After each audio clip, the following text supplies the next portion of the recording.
Okay, I think that should be everything. Took me a little longer than I would have liked to fully get ready, but that's fine. So, because I don't want to have to buy all these things just yet, I really take my time with this sort of thing. Um, I wanted to stream this. I wanted to show what I've got in my cart, what I'm thinking about buying, and if anybody else has any recommendations, I would like to give them a chance to throw those out there. And I'd like to not have to deal with as much audio finicking.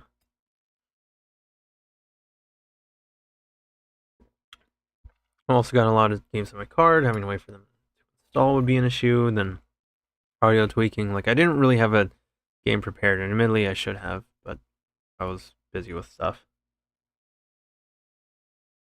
this past week.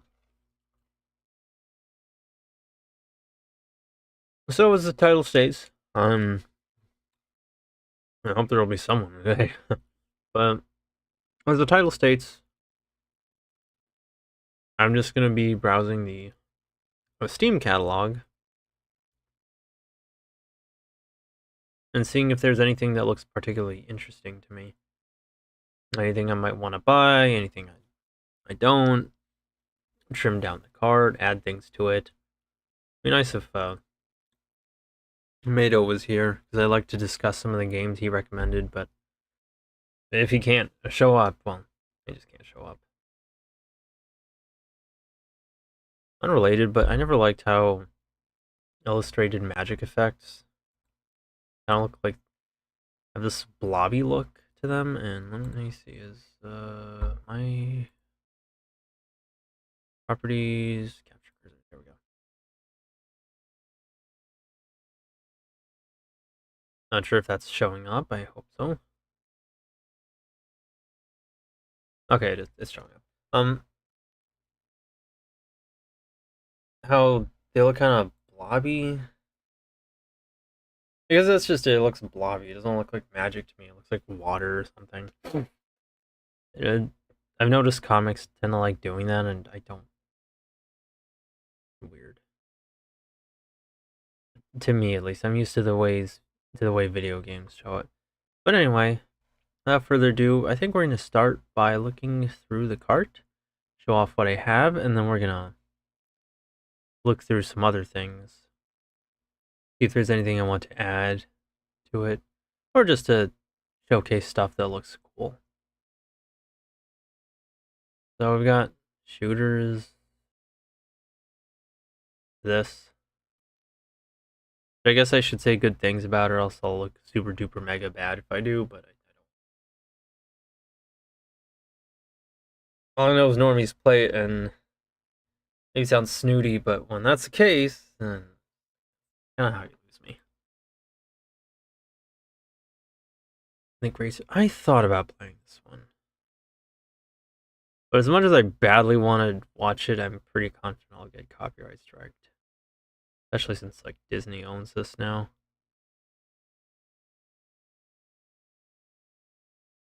But it's nice to see a video game. Nice to see them continue Indiana Jones in the form of a game instead of. Well, they did it with a movie, but the movie sucked. So I think this is better. Elden Ring. Yes. Oblivion, which I already played. And played the old one, that is. Hogwarts Legacy, still gotta get around to that. I have it, actually. Or, no, never mind. On my wish list. $15, that's pretty good. Like, for a game that looks as fun as Hogwarts Legacy did, I'd say that's pretty good. I just hope there's mods to make the NPCs look a little easier on the eyes. Red Dead Redemption 2, $15. That's really good. I end up remembering, like, oh yeah, some of these modern classics are like mega old now.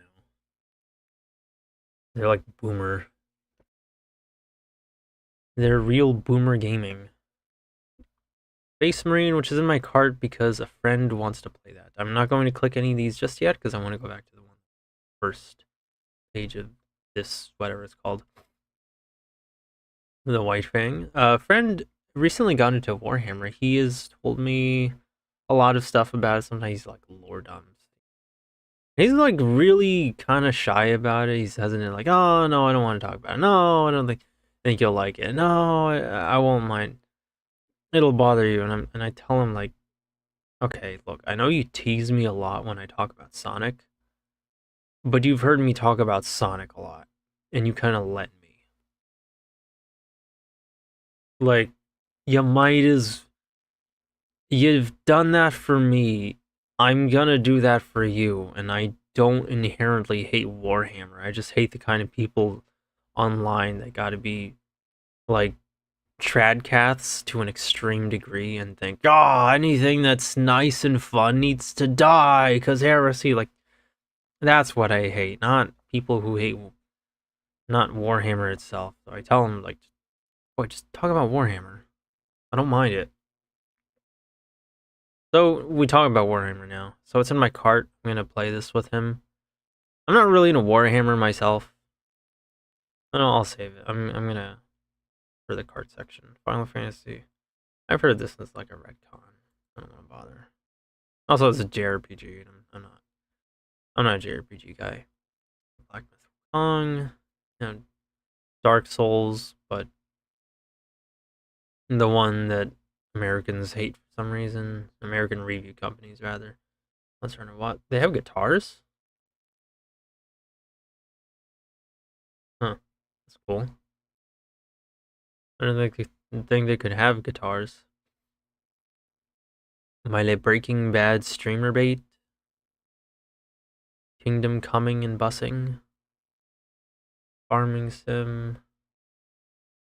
I never understand who buys these simulator games. Like, I guess they look cool, they look really in depth, but I just wonder who out there is getting excited for Farming Simulator, Truck Simulator, other than like streamers. Hello Kitty Island Adventure. I'm not gonna lie. That's actually smart. Because that's like, we all know who the target audience is for life sim games like this. 2020 showed us that there's one thing that white women will deep throat harder than a BBC their boyfriend doesn't know about, and it's Animal Crossing. They will slurp it up with not a drop hitting the floor. And putting Hello Kitty on there is, I think, a way to keep it relevant. The question is, however, is whether or not it came out early enough. And people will actually play it, but I'm guessing they will. Dynasty Warriors. That looks fun. I should play one of those games sometimes. I liked Hyrule Warriors. Hyrule Warriors is pretty cool. Oh, I did a sexism. Probably shouldn't have done that. Baldi's Got Tree. Cyberpunk. Sons of the Forest. That looks cool. Blueprints. You know what? Let's just check out that first one I want to do.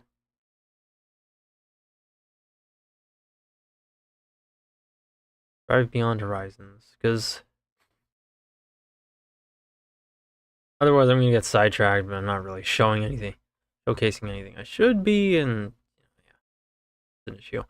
Detach works with pistol engine. Oh, come on, Steam.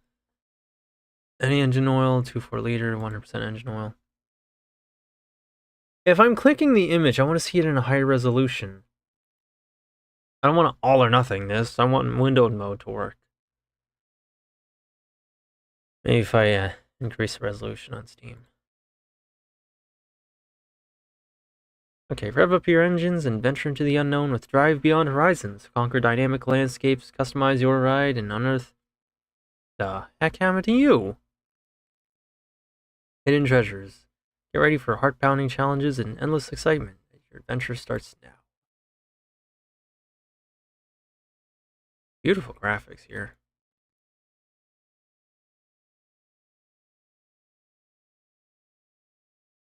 You know, it kind of came in from all the blue and pink. Now I'm wondering, like, Where it at? Let's watch a trailer and hope I don't get copyright claimed. Oh. I don't know how this is gonna look on OBS. I'll just work with this.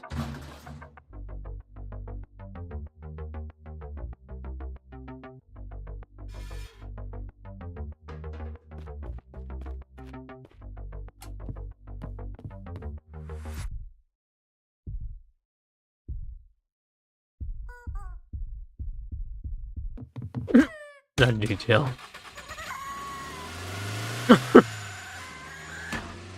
Oh, it didn't stay. That was pretty funny.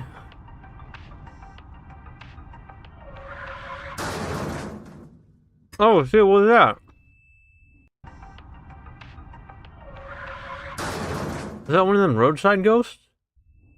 Is that a zombie?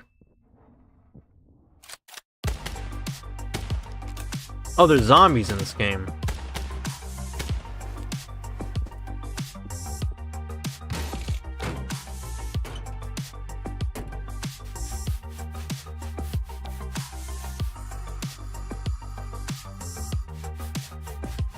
I'll just shoot some zombies and custom my car.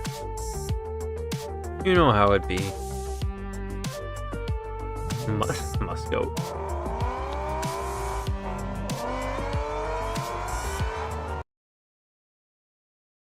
Hang on. Let's see how it looks. Oh, okay. Yeah, it's only capturing a little bit of that on. Take that off full screen.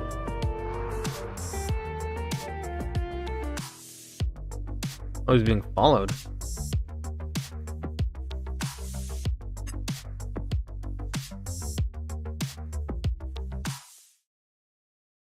Okay, so about car customization and zombies. Rogue Genesia. Let's read some stuff about it. I'm not a big car guy, so this probably isn't going to be for me, but it does look very in-depth, and I like that. Like, it's really sticking to the point. Embark on an epic journey of exploration and adventure and drive beyond horizons. Roam through expansive, procedurally generated landscapes in your customizable vehicle. From vast deserts to lush forests. Speaking of procedurally generated, I know the next game I want to add to my wish list. It's called Haste. But getting to that in a bit. Well, they have an anti-capitalism plot, though, which kind of annoys me. Look, man, I know it's a problem, but has everything got to be about capitalism? But I guess it's just, there's always trends in art. Like, there was a point in time in history where a lot of people were writing stuff and it was just always about tuberculosis.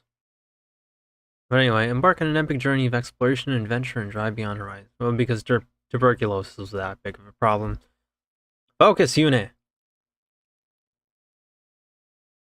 From vast deserts to lush forests, experience the thrill of discovery as you uncover hidden secrets and face unique challenges along the way.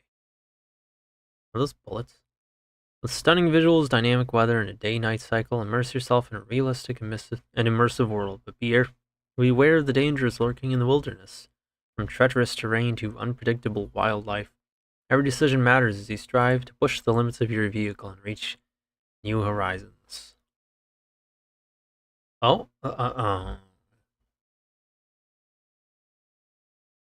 reach new horizons.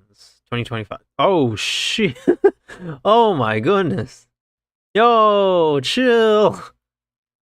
Whether you're a casual player seeking relaxation or a daring explorer craving excitement, I gotta send this to Nano. This looks like his thing. I remember he likes this one game about driving through spooky world and with like a cool dimensional travel car and listening to a radio that plays like the same 5 songs. And sometimes he's got to deal with all this stuff. He seems to like cars. Maybe he'll like this. Have I sent this?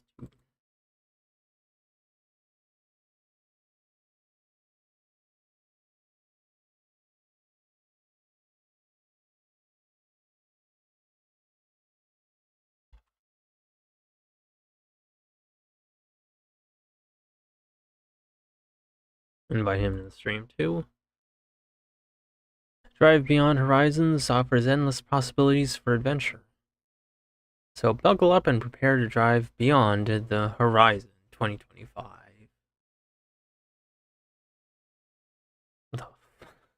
I love how they're showcasing just the sheer amount of chaos possible. Really marketing this to Top Gear fans. The developers describe how their game uses AI generated content like this. Voice. Really voice. I thought it was in world generation, not voice. But okay, that's cool. Oh wait, hang on, I gotta be socially acceptable. AI? What do you mean you're not paying me $50 million to record my character saying, gasp. I'm gonna cancel you on Twitter. 25 euros is a theft for this game, but it's good. Maybe 15 is the correct price. It's a blatant copy of the long drive without the vinyl warmth and personal touch of the original. Then again, graphics. Graphics solves everything. Not a single original addition or fresh idea in the game in comparison to the original except for the increased amount of grinding. EPD. Oh, and the most important point for a driving game. The long drive has car physics. Maybe a bit wonky, but it still does. And this one, all the cars feel like a plastic child toy. Overall, great game to just pass the time on. There's a little longer than I'd like to read. There's some technical issues that need to be resolved here, or some I have personally encountered. Vehicles may not load, duplicate items created. Only trailer causes a second trailer rendered at the same place, causing a ragdoll effect. Visible walls in the middle of the road, even lower distance traveled. Really. Rendering issues, tearing, FPS drops. Sound issues.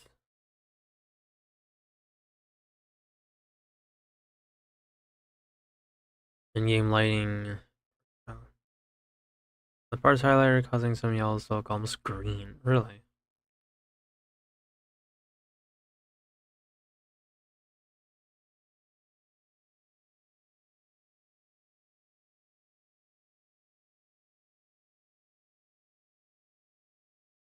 Well, that looks cool. Shame it's not as much of a banger as I would have liked, but oh well.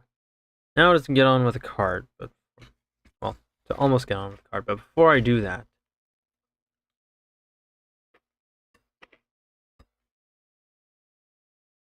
I'm hungry.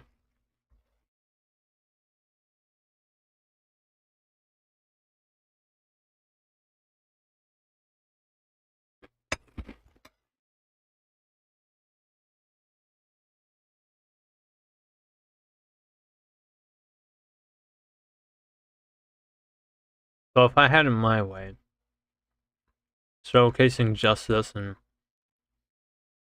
with how verbose I can be, this alone would be a full stream.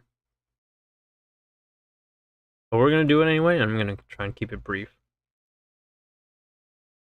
Let me just need some more chips, because I'm alone in the stream and I can do whatever I want.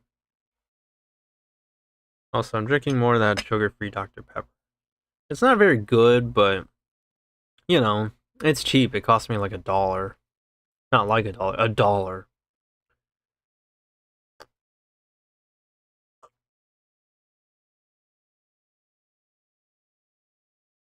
It's better with ice. Hi, big sis. Hiya. Man, I need to do one of these before it ends. It ends like opened up sigh. It ends July 10th. What's this crown thing? It means that you're my top fan.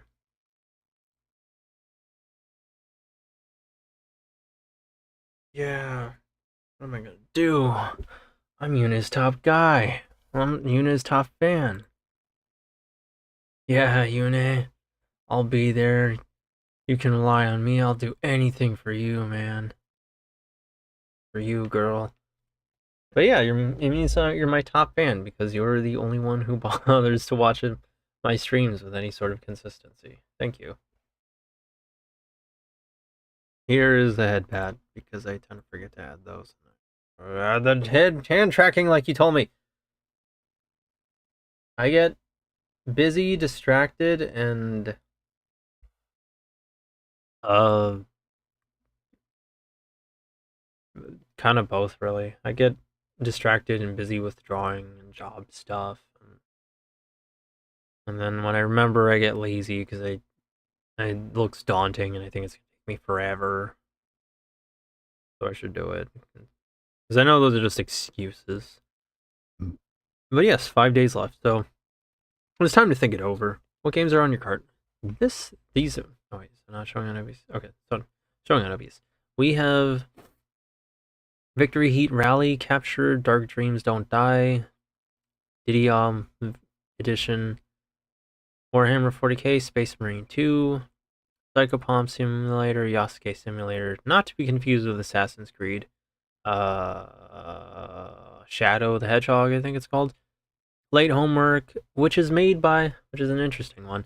That is made by Soda Raptor, the developer of Interior Worlds, if you remember. Oscar the Striker, which I thought was pretty cool. It's like one of those rail shooter playing games, kind of like Star Fox or Afterburner. Assassin's Creed, Japconda Forever. Yeah. Hachishaku. Ghost Ball.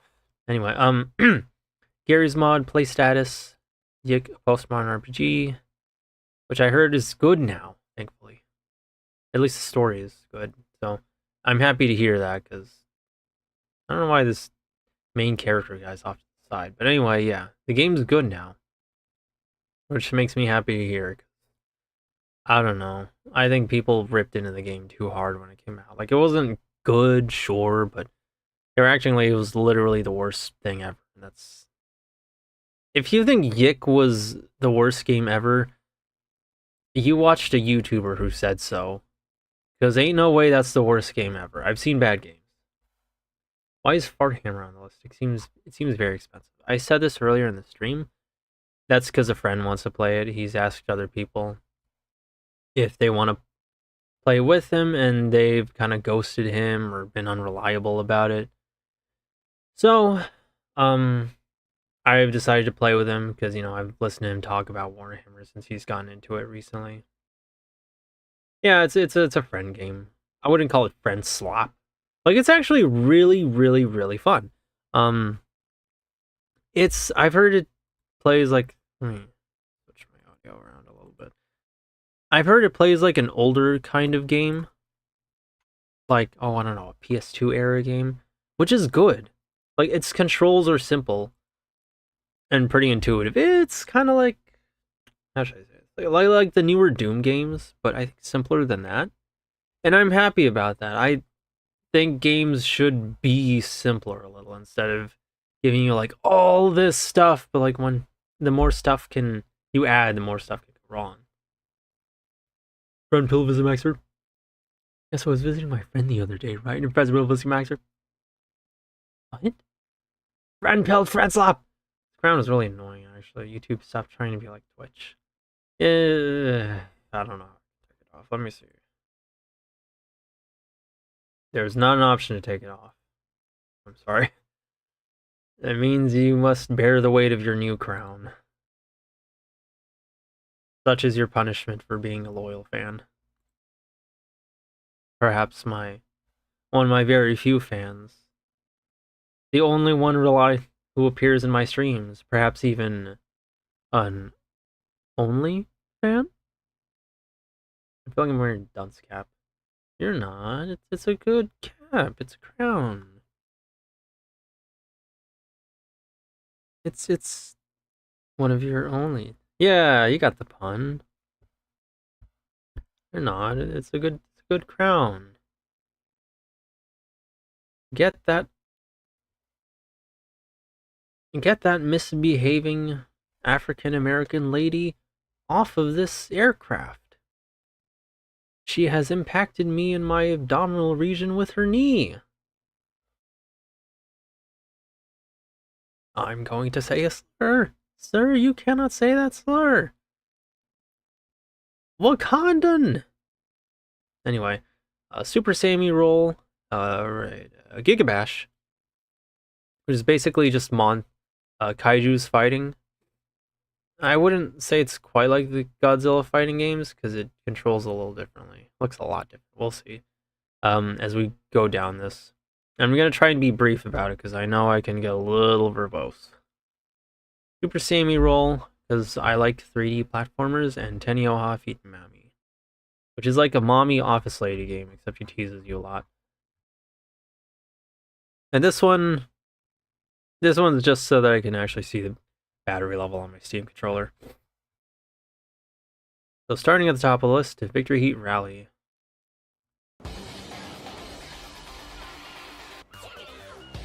And I know, about full screen, it kind of cuts out a lot of it, so I don't want to do that.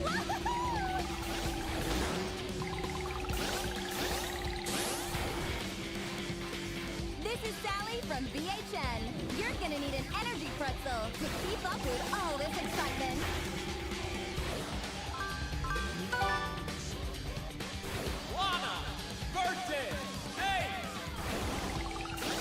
I wonder if they went with like a Greek inspiration for Lana.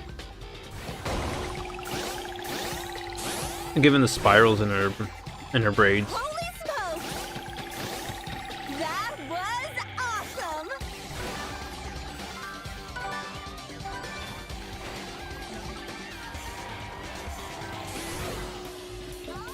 Ooh, you're in for a treat. Welcome to Victory Heat Rally. I like how her name is Sally McRally. Try not to blink. That's pretty funny.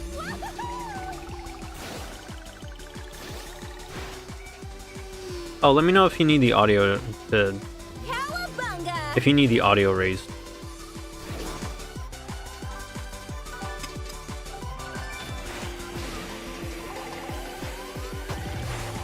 Let's get out there and win.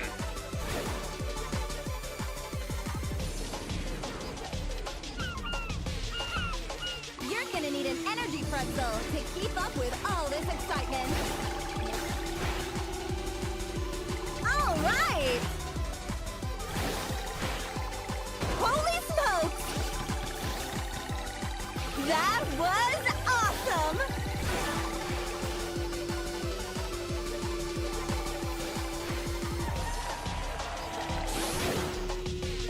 Ooh, you're in for a treat.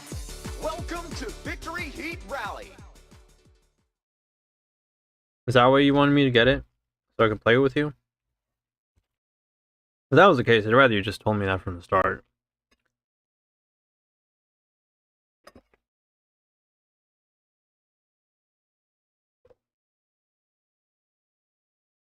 Anaine.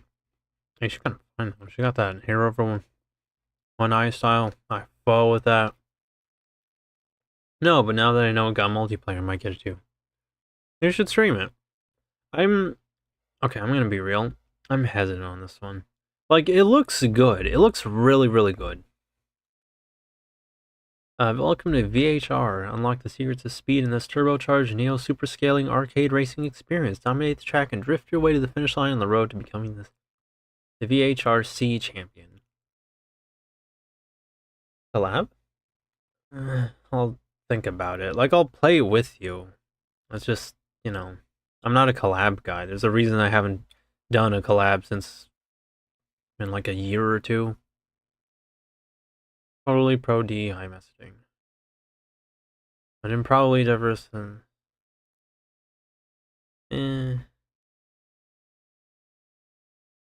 I mean, like, I guess it's DEI. I don't know. That seems fine to me. Like, I guess it's DEI, but it's not in an obtrusive, obnoxious way, so I'm okay with it. Let's play for ourselves first. Oh, just ignore those DI guys. I wouldn't say ignore them. Like, I think about it. I'm able to balance things. Just so long as, like, I'm not seeing the white guys get demoralized, humiliated. No, not demoralized, dehumanized. Humiliated at every turn. If that's not happening, I'm fine with it. If they're not going on about how men bad, I'm fine with it. No, I'm fine with it. I don't have high standards. Just don't think racism Just don't put in racism that goes only one way and say that's okay. Like, just keep the racism out. Like, it's not hard. Well, I know it gets a little hard sometimes. Believe me, I wanted to make some edgy jokes on the stream that I've held myself back from, but like, really try. If I can do it, they can do it.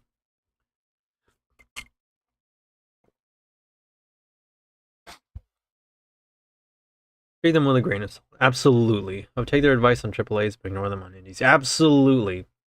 Much better advice.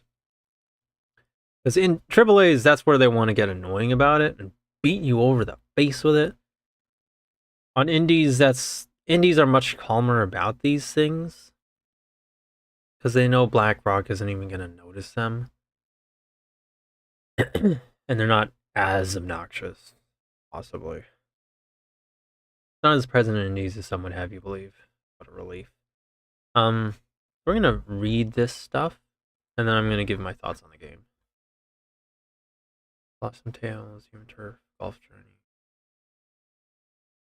Neon. Wait, what is this? Neon Splash. That looks cool. Okay. Welcome to Victory Heat Rally. Power slide at breakneck speeds through a dynamic and vibrant 2.5D world. Brought to life with pixel perfect visuals. Yeah, fucking finally, pixel graphics that actually look good. Look, I know you like your pixel graphics, Mato, and like I get it. But it's just, we're not in the 80s anymore. If you're gonna have them, I want this. I want this. Make them look good. Frick. Anyway. Crank up the volume of the soundtrack featuring banging beats, scorching guitar solos, and high-octane energy that really bring the heat to Victory Heat Rally. Select your star driver and become one with your machine.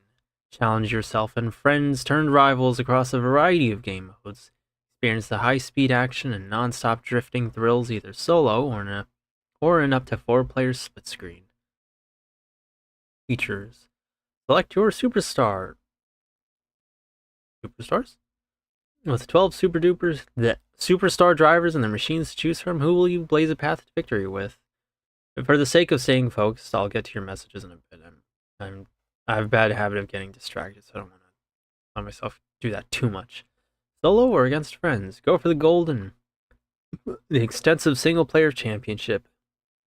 Jump in for a quick-fire arcade Grand Prix, race up against up to 3 friends, or take on the time trial mode and set some new world records. World Tour. Victory Heat Rally features dozens of stages across 12 unique environments, from the sun-drenched beaches of Baytona Beach to the glacial tundras of Frostbite Harbor. You'll be breaking speed limits across the globe. Style meets performance.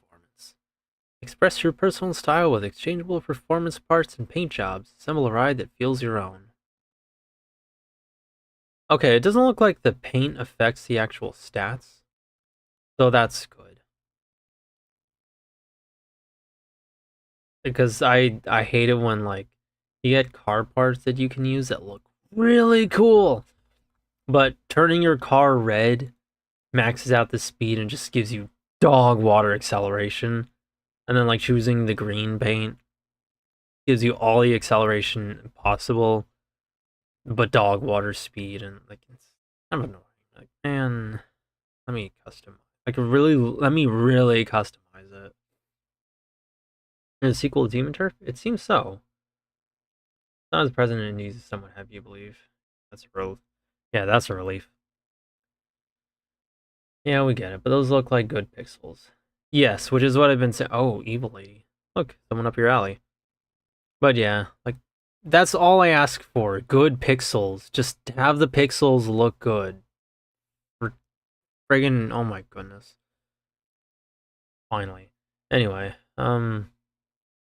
so this one looks like a lot of fun, but there's a reason why I'm hesitant about it, and that's that I already have a racing game. Hang on.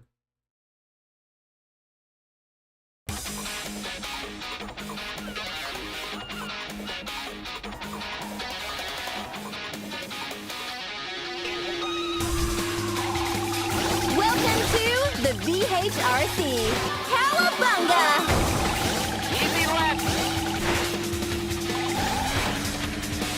All right!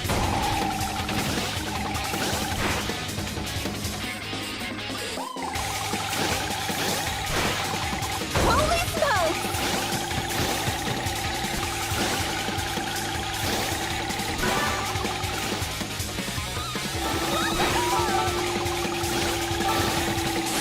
Some of these are just the same trailer. They were like showing off the lights challenge. Let's get out there and win. Let's check out that replay.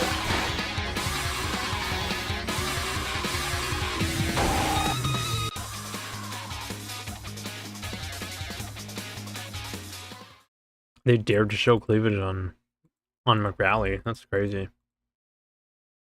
Back showcase. I'll answer that question in a bit. Let's just watch this last trailer. Some really interesting pack design, though, I'll admit. It's not all you can see all of it, but when you get the chance, you can see it just goes everywhere.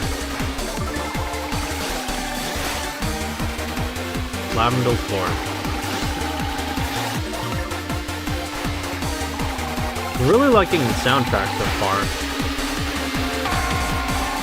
Oh, so you can hit people far away. That's pretty cool.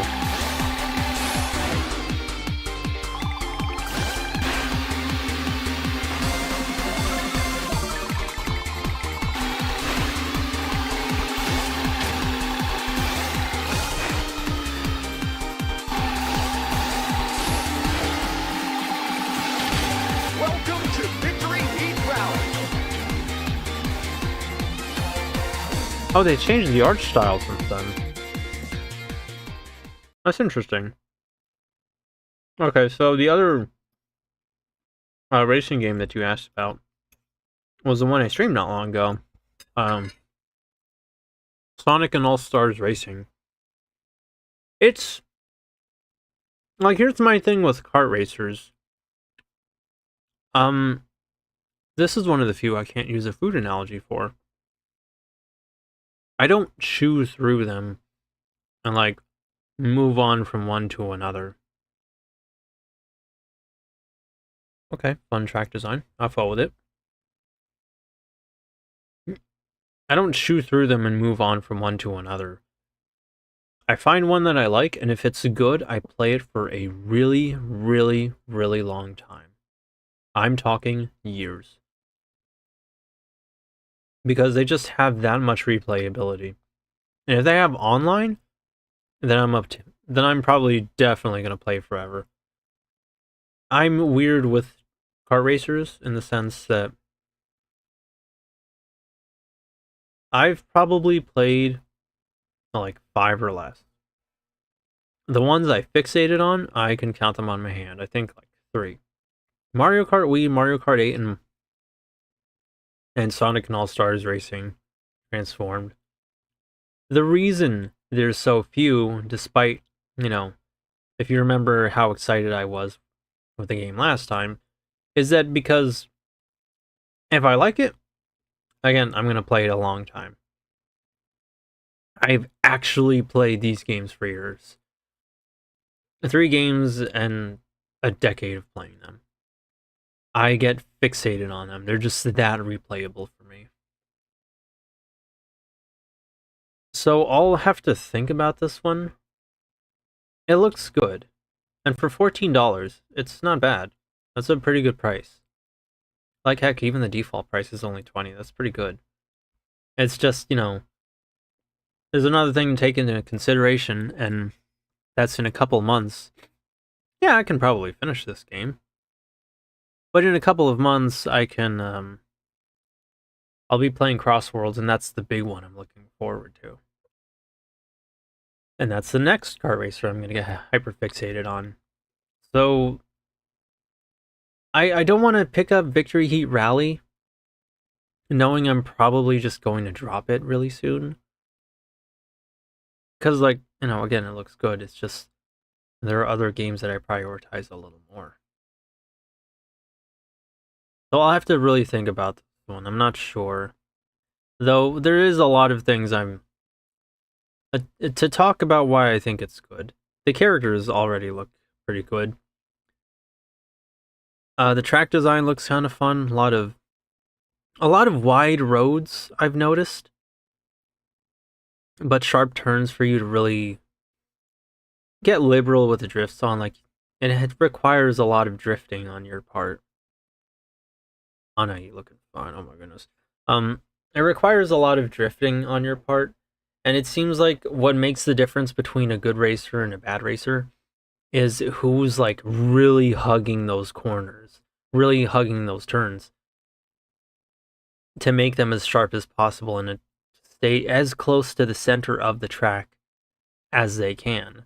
But there's a lot of wide roads to make that a possibility instead of narrowing them down the way Transformed does, in which where you're probably too nervous to really leave the center of the road because you don't want to hit a wall and because you don't want to bump into somebody else and you don't want somebody else to bump into you, which might also cause you to hit the wall.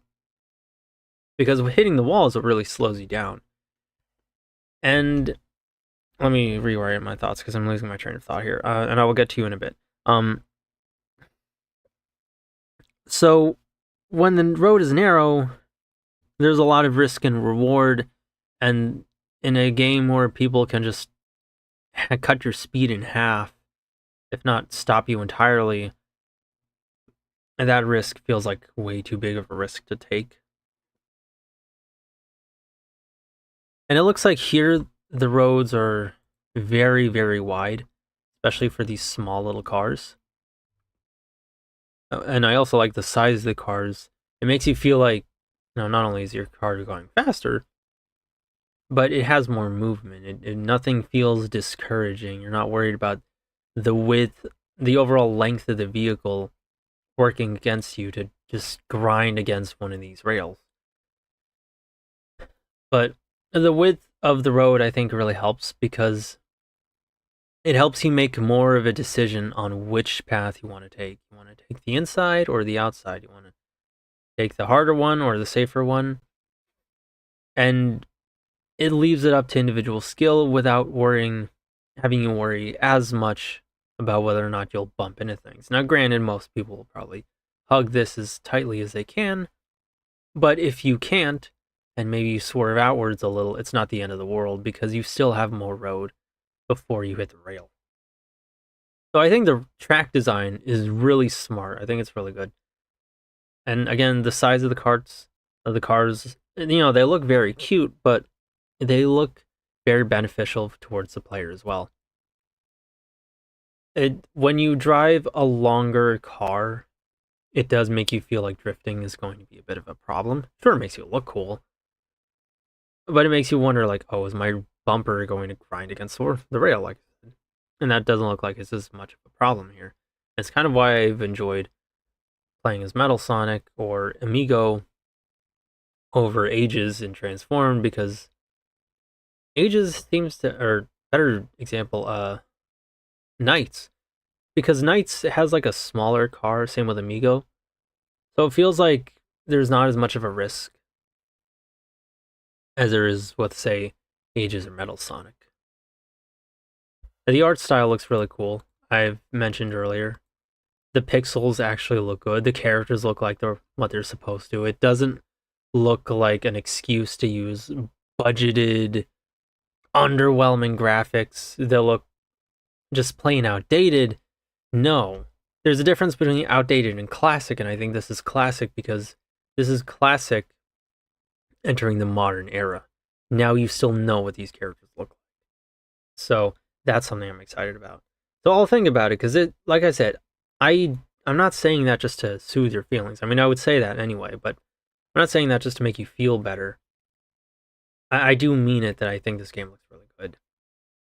Also, I really like the sound effects. The little bubbling, a ticking sound as you drift is pretty satisfying to hear. I think it Matches up really nicely with the drifting. Gives a nice audio-visual feedback. Oh, dang it, what was your message? Get it, try it out. If it's not for you, then don't feel bad. Well, yeah, but it's easy to say get it. And I'm just stingy. And you seem to really want me to, so I guess I'll play it. Next we have Captured. And gosh, and all that yammering on, and it's been 47 minutes. So, gameplay trailer, or I lean more towards the launch trailer. Okay, turn in the light off. Okay, this one's like the story trailer, so I'm going to start with this one. So, yeah, overall, Victory Heat Rally looks really, really good. I like what I'm seeing a lot. It's just like, I know for a fact I'm going to get sucked right into Crossworlds. Unless it sucks. Unless Crossworlds sucks. Then I'm just going to go back to Transformed. But that's, kind of a coin toss on whether or not that's going to happen. I know that sounds bad in some way or biased. Like, I'm not proud of it either. It's just, look, I'm a Sonic guy. You know how I am. But yeah, Victory Heat Rally looks like a phenomenal game. I'd read more reviews, but I've yammered on about it already. But I think I can already tell it's probably like a 8, 9 out of 10 game, possibly even 10 out of 10. Okay, turn in the light off. Now let's focus on Captured. What? Friday night. Wait, what was that? Anomalies on camera. Okay, you know what? It's an analog horror game. We'll talk about a trapped in what appears to be an endless hallway in your homeroom. You begin to feel unfamiliar, capture anomalies on camera, stay away from sinister entities. Shutting up and focusing on trailers. Okay, turn in the light off. What? Oh, what was that? Reported the mysterious disappearance of 12-year-old Jason Miller. Jason's parents discovered a series of newly recorded videos on their home camera, dated after the day of his disappearance. At first glance, they seem like normal videos of the family's home. However, out-of-state objects. Vita Carnus reference? No, probably not.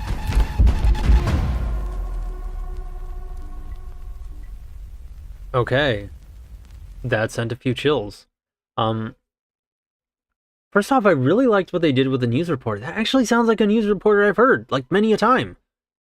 That's a really good impression. I don't know if they actually got her, but if that is somebody just trying to sound like her, that's kudos. That's impressive. The way it fades out, too. I think it does a really good job at, like, setting up that story tone, but then just kind of giving you the impression that all traces of the real world are slowly being left behind as you get sucked further into this. Whether or not you want to, or regardless of whether or not you want to. So I think this is already looking interesting. They got her. Is that Pikachu? Is that analog horror Pikachu? We're gonna watch the next one. This looks. Oh. I did not think that would happen. I'm gonna watch the gameplay trailer. Attention. If you are watching this, you may be stuck in a loop. If your house feels unfamiliar, you may be stuck in a loop. If all ceiling lights and windows are gone, you may be stuck in a loop. If none of these apply, terminate this message immediately. The following...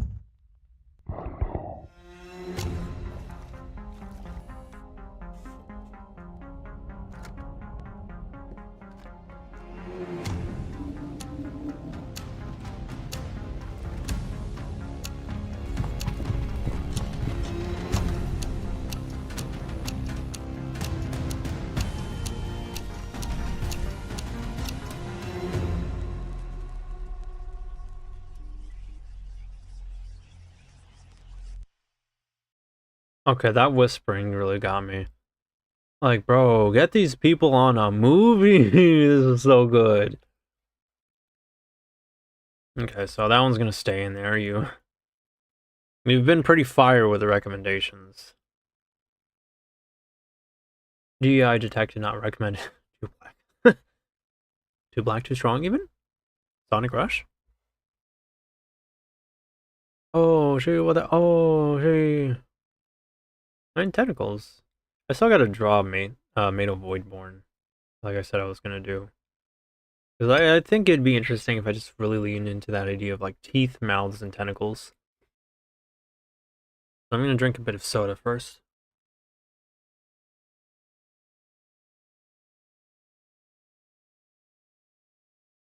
About this game. Captured is an analog horror game where you capture anomalies on camera to escape what seems to be an endless hallway in your own home.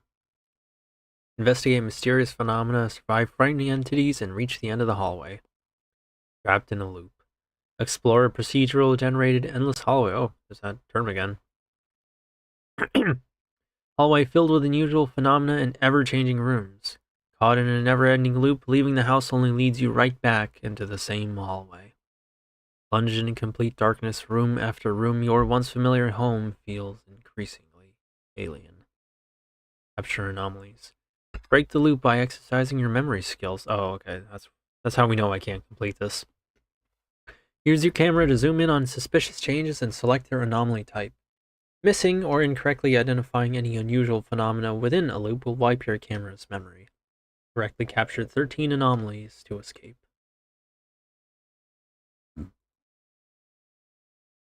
You are not alone. Watch out for unwanted, lethal company. While silence may be a good tactic, staying too long within a loop could give away your location. Use your flashlight, camera, and the doors strategically to survive each entity's unique mechanics. Immersive experience. Using a custom movement experience, step into a nostalgic late 90s aesthetic with realistic graphics, minimal UI, and a chilling atmosphere. Features. Experience isolation and the eerie feeling of being trapped in a looping house set in the late 90s. Explore a procedurally generated hallway filled with a chilling atmosphere. Use your camera to zoom in on anomalies and capture them. Identify and classify captured anomalies including object, electronic, lighting, water, missing room, and deformed room. Survive encounters with 3 monsters, each with unique traits and mechanics. Immerse yourself in an analog horror experience featuring realistic graphics, a VHS 90s aesthetic, dynamic camera system, and immersive flashlight movement. Soda from the Soda Rap. Oh, there's a sequel too. As much as I want, you know what, let's shut that off. I'm not afraid of these.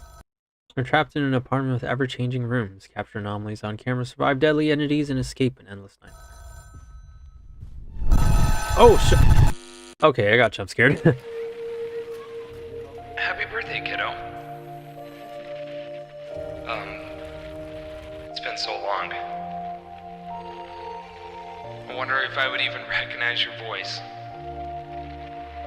Well, I hope you still recognize mine.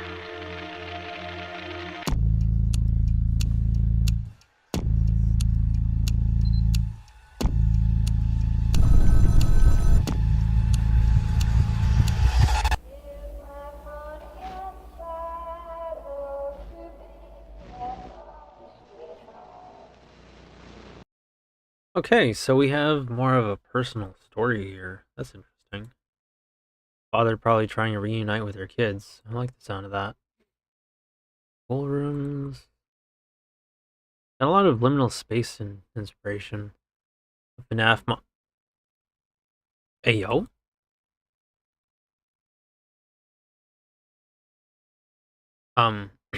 Anyway.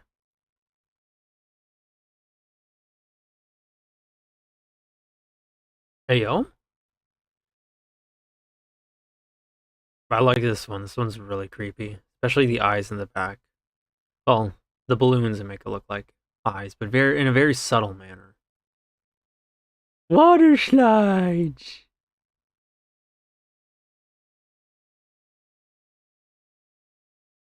This one looks very FNAF-esque. It does. It really does. Ballatra reference? Digital circus reference? We got on toilet joke? I've already used up all my excuses to say skibbity toilet. But this one looks good. I'm a sucker for that like VHS and 90s look. Even if it's just, oh, you know, Maybe someone can just say, "Oh, it's just low poly graphics. It's garbage, slop, cheap models run through a filter." Look, man. These are indie devs. You can only ask so much out of them. They are not going to be making God of War tier graphics. And I think anybody who expects that is just rage baiting on Twitter. And I've seen that opinion on Twitter. And it makes me angry. Even though it's probably just rage bait. But anyway, this looks good. I would have to check time to beat, but opening up my browser kind of puts all these other things off in the background and all these other windows I've got open, so it's not ideal. But it looks interesting. The monsters look kind of scary. I think they give away too much in the second one. They show them off too much, and I hope there's more than just phone and clown and Clussy. But this one is really interesting. They don't give you too much in terms of the story, just enough to let you know what's going on, how things are working, that this kid is still alive, apparently. And same thing with the dad. The settings are pretty creative. Like, this one really gets me. The eyes, all of this stuff is really interesting. Really scary looking, got a Slender Man looking guy. Pikachu. Like, you can tell these are probably based on something, but I think it's clear that it tries to be original, and I really like that. It really makes full use of, like, the setting of a house. It really flexes its muscles on what it can do. Even bringing in a forest, but, like, that's kind of your backyard, but not really. I think that's all I have to say. It just looks really creative, pretty scary, great use of lighting. Love the setting it takes place in. It does kind of date it a little bit. It's not the kind of thing that would last like 10, 20, 30 years in the future. But it's an indie game. I don't think anybody is expecting it to, because admittedly, with indies, that's just kind of a big ask. Not many people are going to find it in the first place. Best you can hope for is a cult classic. It's stuff where it's not about the quality, it's how many people are going to find it. So you just have to be an artist and just be confident, pick a direction, run in it. And I think it's really running in that direction. I really like what I'm seeing. Yu-nee went pixel art. Yu-nee went VHS aesthetic. I have a preference on my slop. I'll admit, I prefer certain flavors of slop over others. Why they had to be so horny for the clown girl? I do not have an answer to that question, but I do not have complaints. I like the kind of woman that will just... I mean, this is the kind of woman that will just murder you, but like... You know that one SCP thing, like the furry with the dog skull? Lately, I've been getting more into monster girls. Like, it's finally starting to click. And I am starting to like women with a little bit of spook to them. And it's part of why I want Yu-nee to look a little scarier. Part of why. The other part is, I want the ghost to look like a ghost. But anyway, I've been seeing the appeal. So yeah. I guess what I'm trying to say is, have fun with it. That took me like 14 minutes to talk about. Now we're gonna watch trailers for Dark Dreams Don't Die. Captured anyway. Alright, summarize my feelings on Captured. Captured looks really good. Captured looks really scary. Streamers should be playing that. But yeah. So looking forward to playing that one. And unfortunately, that's another game I don't have an excuse to take off my cart. So, like it or not, I'm gonna have to. I know I told you it's at $200. That wasn't me lying. That was just me saying what it's going to be after I add Crossworlds in there, because Crossworlds is kind of a guarantee. This is definitely going to be over 200 by the time I add Crossworlds. Also, we're going to watch Crossworlds trailers. But that's going to be afterwards. There really was a time where, like, the comic book look was popular for these kinds of movie games, huh? It's a shame. I think they got the movie game formula kind of right at one point. And it seems like that was retired, I guess, even though people seem to like it, I guess. I don't know, maybe it didn't mesh well enough with reviewers back when reviewers were like the end-all be-all Anton ego of gaming. Your game's life is purely decided by some IGN reviewer who thinks that only shooters are good and everything else is bad. But anyway, Dark Dreams Don't Die, Season 1. This is the story of a man with a very strange fate. His name is David Young. 2 years ago, his wife was murdered by an unknown assailant, and Young suffered a blow to the head that cost him his memory. His wife's final words. Look for D. D's... Okay, no, I'm not going to say that.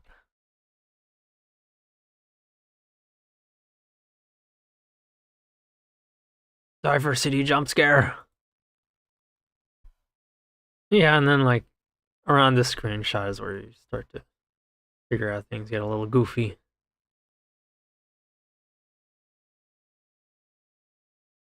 So this looks interesting.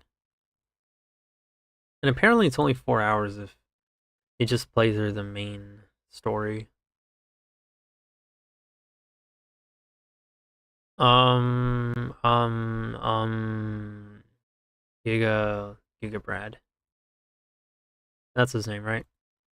I don't have any Giga Chad jokes off the top of my head that I can say on stream that without looking really bad. Why are your boobs so big? They're like boobs. Hi, Chopper. It's nice to see you. How are you doing? Check the trailers. I will. I'm just going all over all this stuff first. I'm gonna start with a story one. You never learn to leave a bullet or a scar. We're swimming. Wait, what? with the sharks again. Returning. Riz.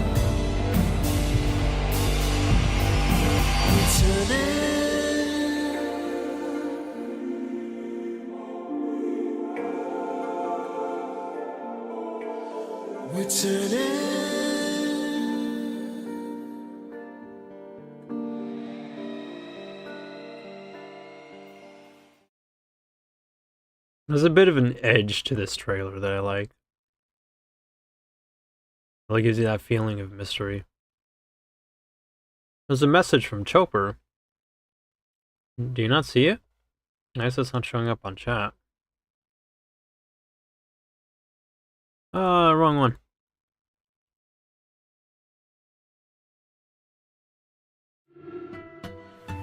Now we get to the funny trailer.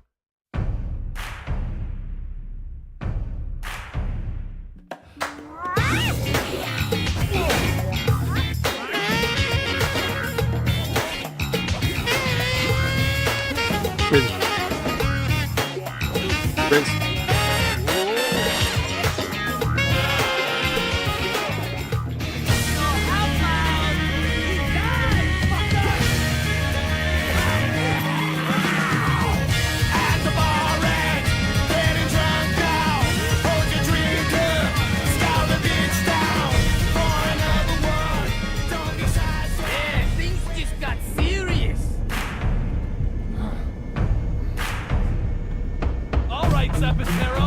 I'm knocking this one out of the park!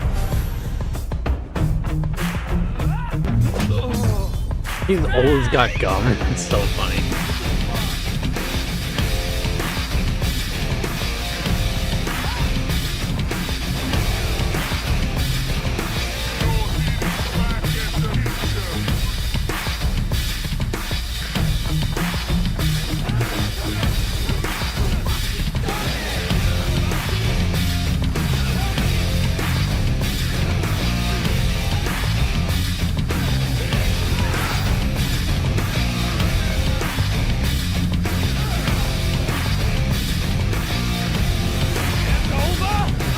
Your evidence!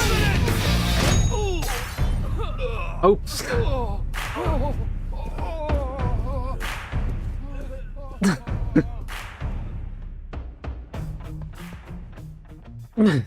Very Japanese game. Yeah, I was in live chat. I always set it to live chat so I can see every message.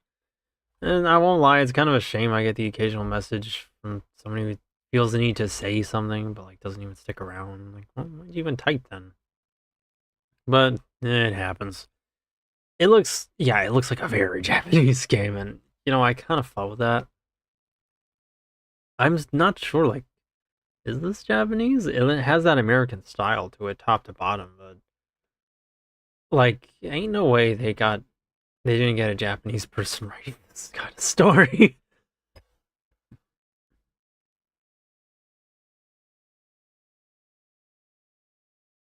Oh hey, they published Momodora. Another quirky, sweary game from Access, a murder mystery adventure with odd characters like the cat girl and other random stuff. Access games. Oh, okay, then that's my B.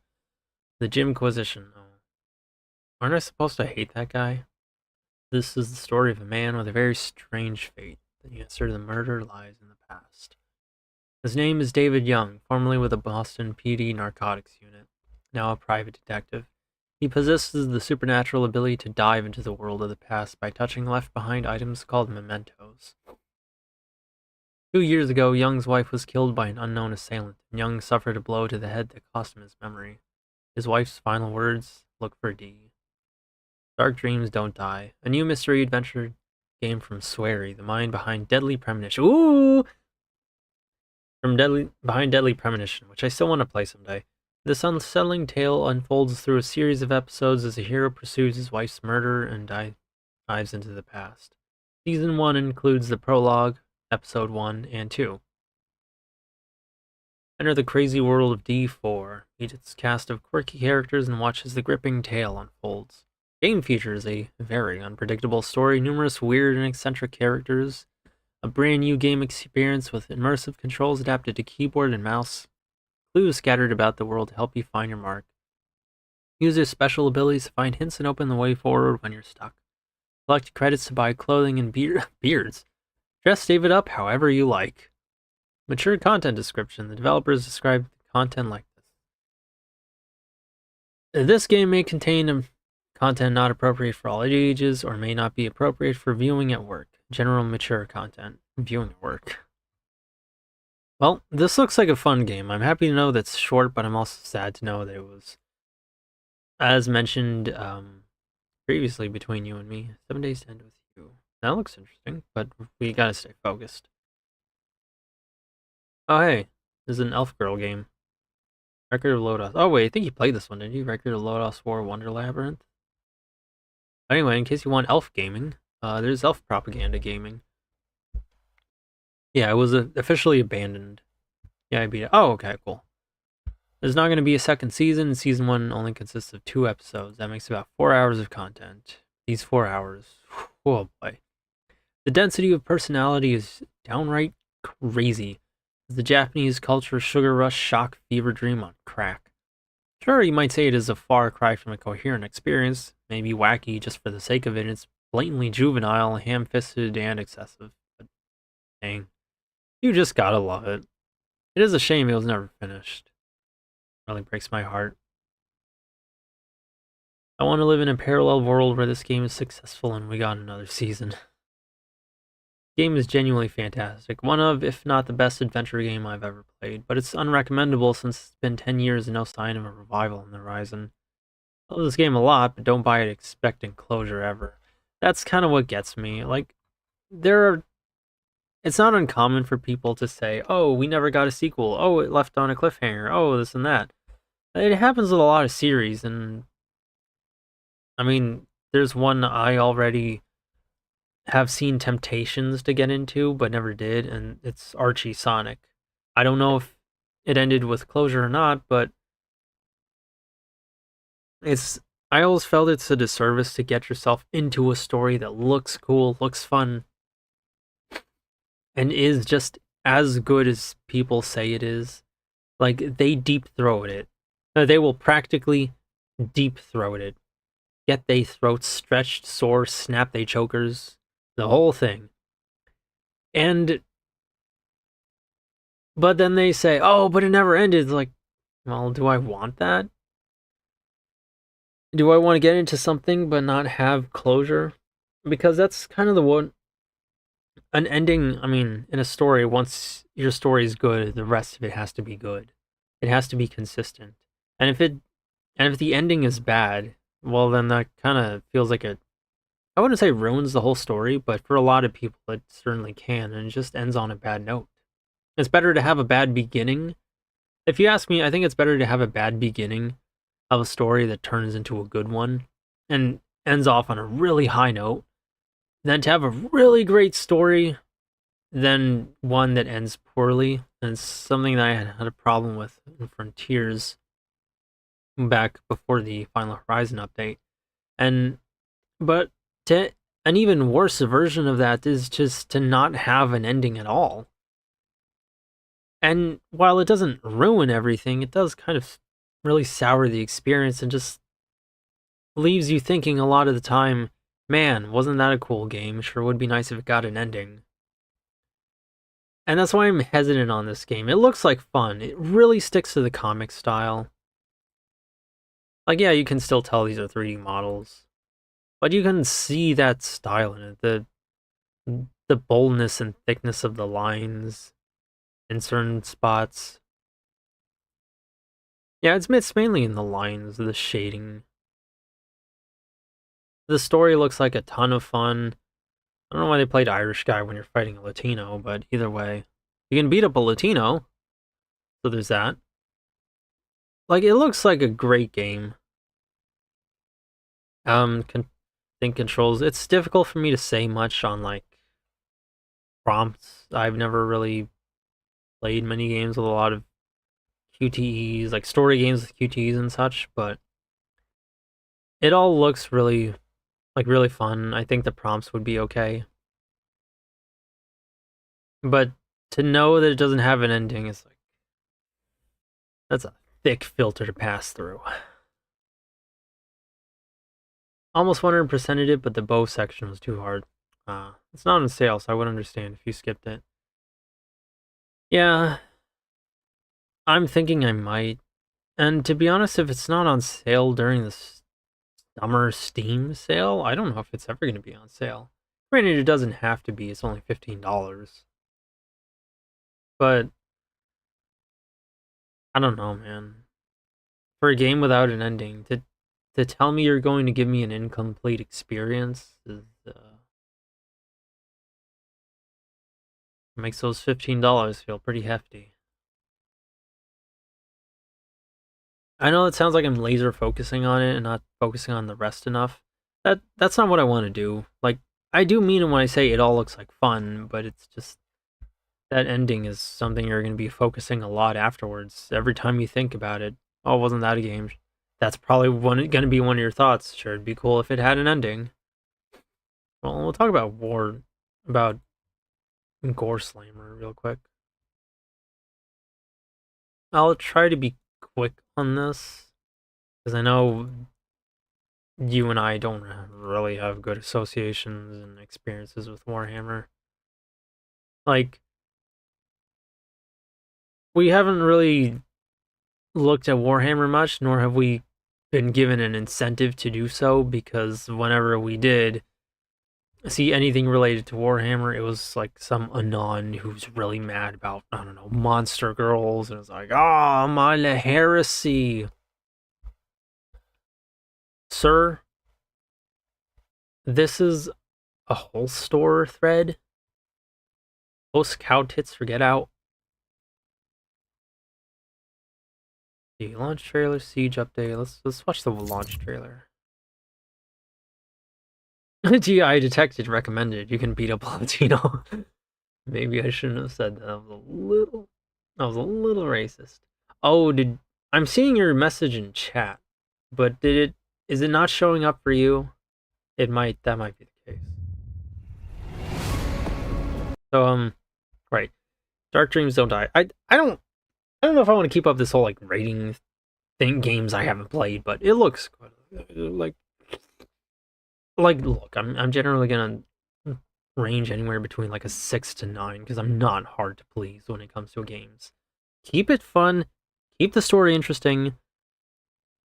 Don't beat me over the head with fat black trans women in wheelchairs telling me how evil capitalism is, and like I'm gonna like your game.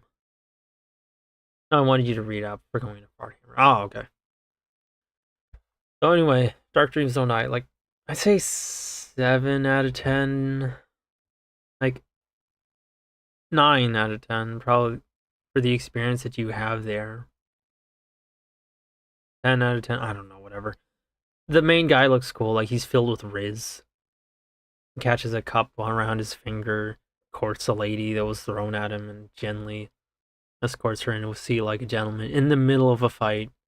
Looks like a lot of fun. It's just, I'm going to be thinking to myself, ooh, but that ending.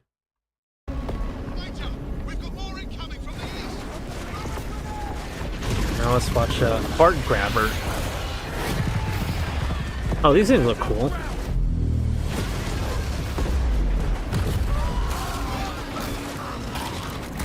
Oh shit! Oh shit!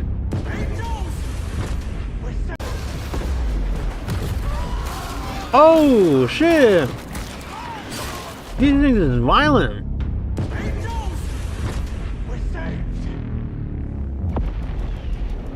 Hey, if I saw that in my backyard, I'd kill it. Dang, Mother Nature, you scary. We will cover your approach. Victory or death.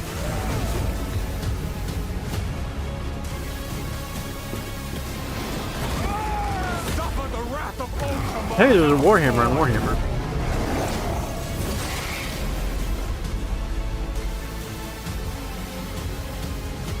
In his name, I will fight.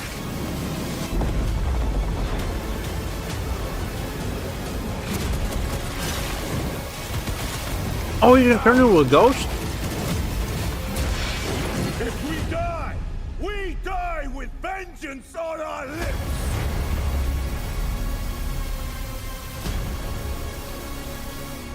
Okay, turning into a ghost looks pretty rad.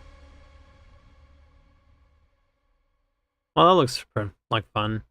I see why streamers kind of flocked to this like moths to a lamp. It looks like a fun game.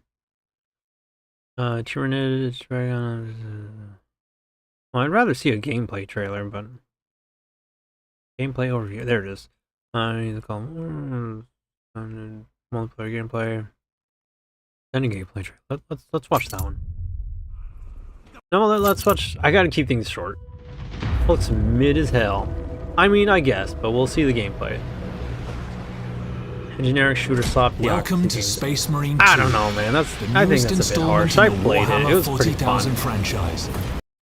It was pretty fun. Like, it's more involved than just shoot at guys. It's shoot at guys and hit them with a sword, with a hammer, with a knife. Like, there was a jetpack you can use. You can do like this ground slamming attack. There's all these executions. Like, it's a pretty involved game. It really makes you feel like a space marine. Just a turbo killing machine.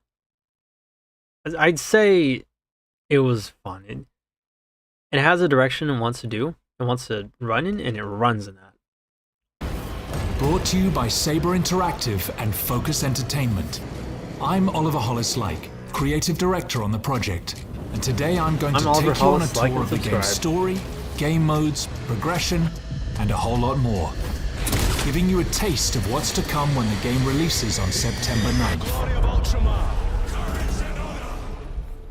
Space Marine 2 is a third-person action shooter set in the grim, dark universe of Warhammer 40,000.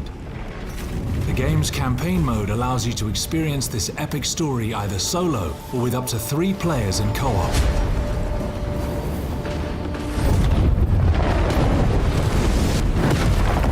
Space Marine 2's story begins a century after the events of the first game. Space Marine Warhammer's old and Captain very British. Demetrian Titus is a genetically enhanced super soldier and hero of the Ultramarines. We will eradicate your kind from the galaxy. Titus has returned to the Ultramarines, You're a lieutenant now. where he is I'm gonna be real. Warhammer is like the British fantasy. I see why why a British person would cling to it, given how restricting their Britain actually is. demoted to lieutenant Will that be a problem? No, Captain. and forced to prove his loyalty in the heat of battle. Black On a Space distant Marines? world, My he must face heresy! one of humanity's most fearsome adversaries, the Tyranids. As you take control of Titus and his fellow battle brothers, Chiron and Gadriel, you'll be thrown into the thick of a Chiron war was a of real one. galactic proportions. Thanks to our unique swarm technology, allowing us to render hundreds of real enemies on screen at the same time. You'll face seemingly endless waves of crawling, running, and swooping enemies as far as the eye I was can told see. it's basically like You Left must 4 Dead type repel the gameplay. Tyranid invasion and rid the system of the Xenos threat. Well, maybe not Left 4 Dead. Battling in the claustrophobic jungles of Kadaku, the majestic planet-spanning metropolis of Avarax, and other epic locations. After each successful mission, you'll return to the Battle Barge, a space fortress serving as the Ultramarines' orbital headquarters. Here you can gather crucial intel by interacting with onboard personnel, review your next targets, and tailor your loadout to your upcoming mission. For the Emperor! For the Emperor! Whether you prefer close combat or ranged warfare, the Ultramarines' wide range of equipment offers you an array of devastating weapons and unique special abilities. A balanced approach is Okay, it's a good certainly game. wise, since performing a brutal melee finisher replenishes your armor and keeps I you can in hit fight people for up close. longer. It's a good game. Shred the enemies of humanity with the iconic Bro. chainsaw. Liquefy That them was with the violent, melter dude. rifle, or crush them with the mighty I thunder can shoot them hammer. with fire. How you vanquish the Tyranid invaders is entirely up to you. Your duty is not yet done. Yeah, it was really Beyond buried the story in gameplay. campaign, you'll find Operations Mode. Here, Hey, the it's Mita's focus is on computer. cooperation and replayability. Play as one of 6 classes with unique skills and abilities. The Emperor provides. Then develop and customize them to make them your own. Whether you prefer the sniper's Deep stealth Rock cloak Galactic and long-range Thunderbolt. capabilities, You know what? That's actually kind of funny. the Vanguard's Kind of grapnel true. launcher, or the Bulwark's chapter banner and I storm get shield grappling hooks? combination, your Space Marine specialty, along with those of your squad mates, will be decisive on the battlefield. The more missions you play, the more you'll unlock cosmetics for your Space Marine. You'll also earn XP and armory data that you can spend in the Battle Barge's armory to unlock new class perks and improve your armament's performance. Eternal war demands eternal discipline. If you're into more competitive challenges, well then you're in for a treat. Enter the fray in our Eternal War mode, where you'll be able to pit yourselves against other players. 6 Space Marines clash against 6 of their sworn Chaos adversaries in arenas inspired by the game's rich settings. I can't wait to spend the whole time Choose your preferred rule respawning. set, be it the intense Annihilation Deathmatch, strategic Seize Ground, or the exhilarating Oh, I Capture and guarantee you Control. flying around is the Then meta. engage in adrenaline-pumping matches that will test your skills against players from across the world. Each skirmish offers you the chance to earn more XP and add more weapons to your arsenal as you prove your valor on the battlefield. For Ultramar! That's all just a taste of what is to come. We can't wait for you to experience the passion and care that our teams have poured into this game. We've got more surprises in store for you, to be revealed very soon.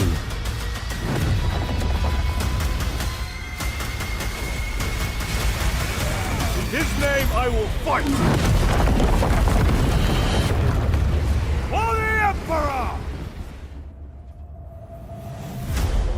Pre-order the standard, gold or ultra editions and defend humanity on September 9th when Warhammer 40,000 Space Marine 2 launches on PlayStation 5. Heed the call of war, for your craft is death. I'm gonna be so upset if this stream gets copyright strike just for that. But anyway, yeah. I'm not gonna be buying any of these. Oh, hey, they give you mod tools. That's cool. Can't wait to look for a mod that turns my Space Marine into a big busty anime girl, which I hope is out there. Please tell me it's out there. Well, the notable flaws in Tim Balance technical polish. Interesting. Yeah, I got to play this at a friend's place. He really liked it. I thought it was pretty fun. It really, like top to bottom, in and out, it really made you feel, it was good at getting that feel. It made you feel like a lumbering and killing machine, but you were fast too. You could run and pretty quickly. You had a jetpack, you could jump up really high, do that ground pound attack. Like, do executions, catch enemies, kill them in midair. Just, you could shoot at them, but it doesn't end at shooting enemies. That's kind of your basic attack for guys that are far away. But if you want to get down and dirty, you could, and you could be really good at it. It was simple, but it worked. It worked really, really well. It made you feel like a well-oiled machine. Like your attacks have impact. Heck, even your gun had impact. My friend had it on PS5. He had this haptic feedback controller. The trigger does this thing where like you have to push a little harder when you're pushing it down halfway, and it vibrates pretty hard with each shot. But it really made you feel like that gun had some kick to it on your controller. So, going back to what I said, earlier, it really made you feel like a Space Marine. It's this lumbering, solid wall meant to just turbo kill everything. It was good at what it meant to do, and with all those environments, it had a really great presentation. I think it deserved its popularity, and it didn't play in such a way that was complicated. It was pretty simple and straightforward, very easy to pick up. I liked it, so this is going in the cart, 40% off, $36. It was a fun game. I'm probably not going to play through it myself, and I'm definitely not going to stream it, since it doesn't seem like you're really that enthusiastic to see it. Lumbering killing machine really isn't for me. I getcha. I'm more of a fast, shoot past everything type of guy, which there is a faction for. My friend told me about it. It's called the White Fangs, which I think they have motorcycles, but they're like stupid fast. Unfortunately, you can't do White Fang things here. Gotta play as the blue ones, the Ultramarines, I think they're called. But cool to see that there's a faction like that, because me likey fast. Anyway, I'm not gonna stream it. This is gonna be just like a friend game, because it seems like the only person who watches my streams really isn't thrilled to see this. And to be Desu, like, I don't have a problem with playing it, but streaming it would make me feel just a teeny tiny bit icky. Considering how many, again, how many streamers flocked to this like moths to a lamp. I don't want to sound like a hipster, but I try not to follow the crowd, partially because I don't want fame on my hands. So, yeah, there's that, but still in the cart, not gonna take that one out. Haste, that's one that I wanted to... Ninja Turtles? Hey, yo, I used to watch that old cartoon. The 2000s one. Yeah, so it's like a top-down beat 'em up. That's cool.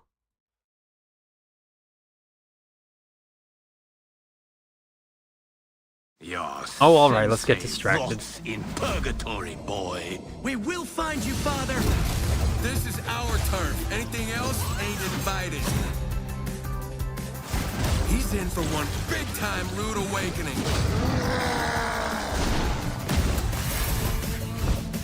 We got this far working together.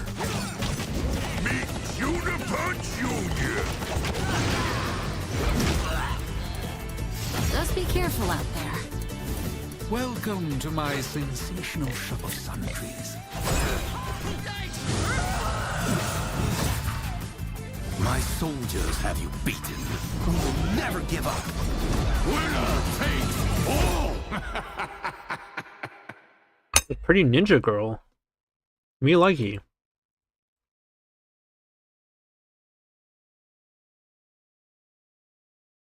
Released last year. Interesting.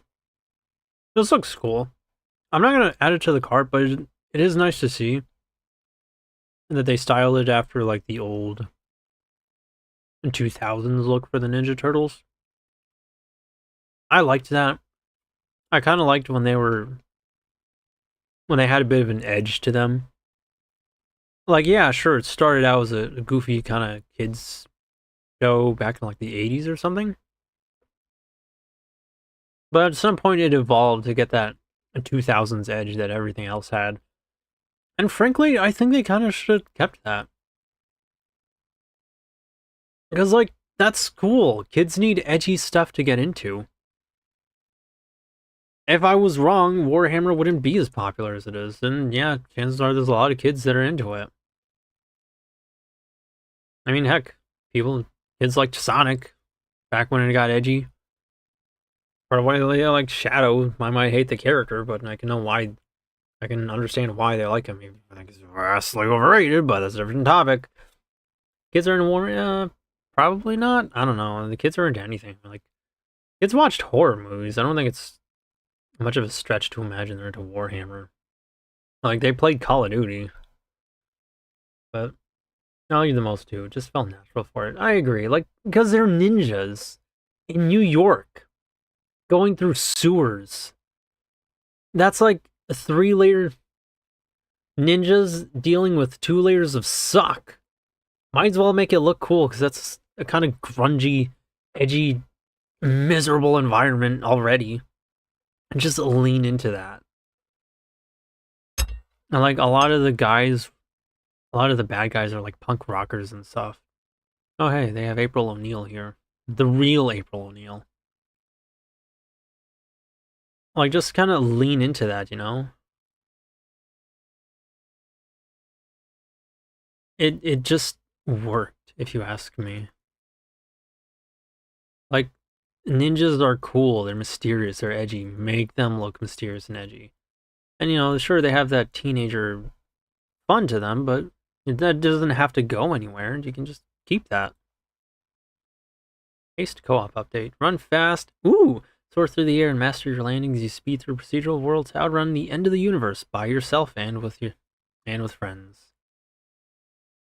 Gameplay trailer, multiplayer. Let's watch the gameplay trailer. This is one I've been interested in.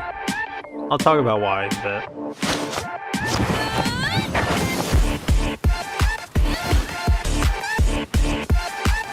Bash!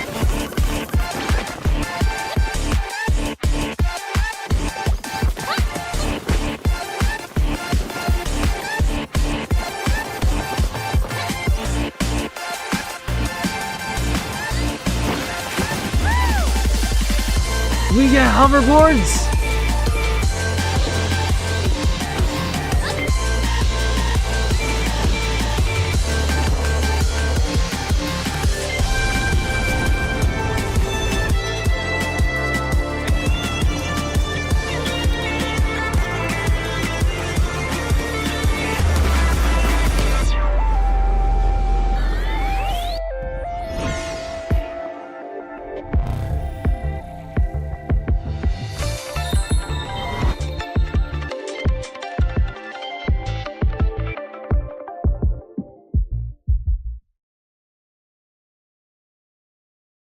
So a reason why I'm into it. Oh, I think I actually have this in my library, so I'm gonna stream that demo. But I had seen it compared with Sonic. Now, there's a lot to talk about with that one comparison. But we're finally entering.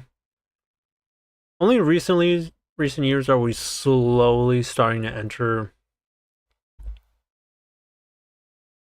a world where we can say we have Sonic likes. But I've also seen people using that to be harsh about it because it's Sonic. It's whenever the topic of Sonic is brought up, I swear it's like it ticks off some kind of racism thing. Like, bring up Sonic and people just immediately hate. They know 06 exists, they know about Chris Chan, and that's all they need to just get at least some kind of subtle, snarky type of hate. It's weird. But it does make me think there are genuinely things in this world that just kind of activate certain neurons of anger in people's brains. But anyway, this is very different from that. I would sooner say it's like,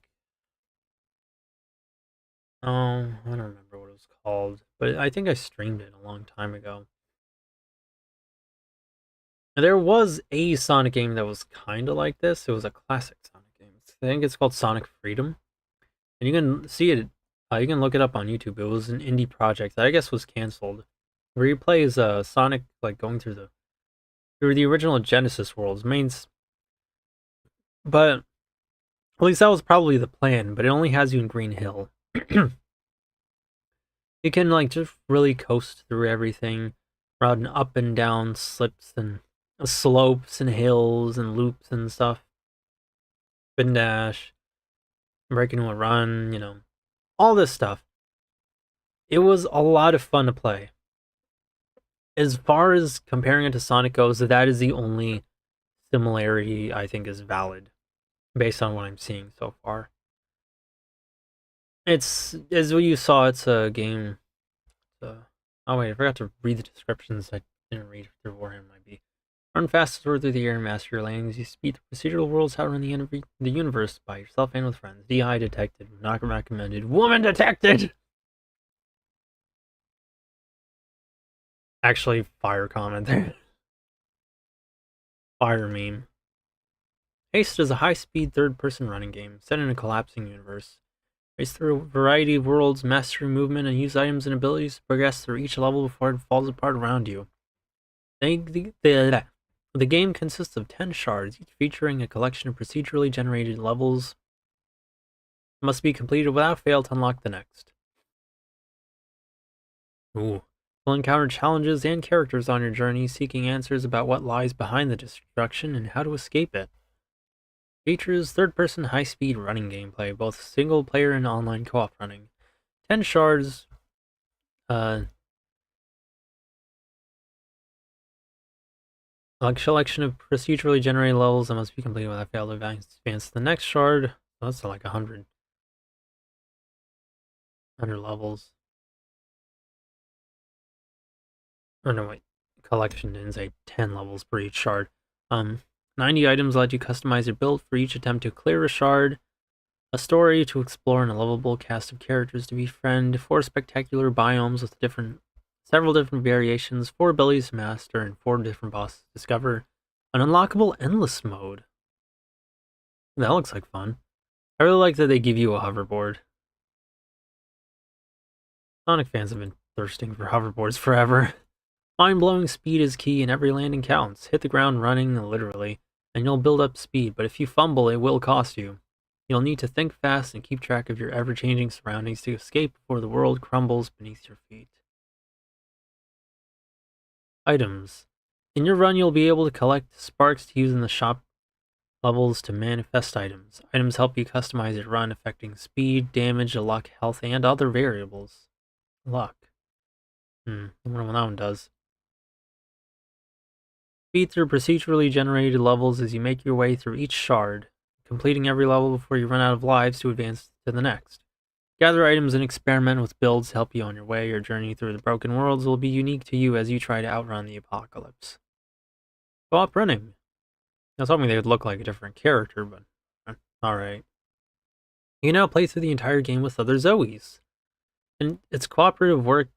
It's cooperative in that you work together to progress, but we also keep track of player times and levels, which allows for some friendly and pleasant competition. To keep your friends apart, we have unlockable skins. Oh, okay. The crew. As Zoe, you'll meet different characters to aid you on your journey, whether through wisdom, encouragement, or items to assist you. And a Zoe at the bottom. Now, I will say, the character design does look just that teeny tiny bit woke in some illustrations, and the style seems to really vary. Like you have this one in the thumbnail. Then you have these visual novel sections. Then you have this artwork. Then you have the cutscene. Then you have this artwork at the bottom. The art style's kind of all over the place, but I think that's okay. It keeps things dynamic. I can see a bit of a hint of like wokeness in the character design, but I generally don't mind that. It's like, I don't know. If you're gonna do it, do it. Like, something I'd always been saying is don't ham-fist your woke stuff into things that already exist. Like, don't make Spider-Man about trans crypto fascism politics or anything. Just make your own thing. If you want to make it all about that stuff, make your own thing about that stuff. And that's fine. So like, if you do that, that's fine. I don't have an issue. What even is woke about this? It's something I can kind of sense and smell about it in some ways. From other stuff I've seen online. But we're gonna see. I mean, I'm probably wrong. I might be remembering incorrectly. Oh, it's cool.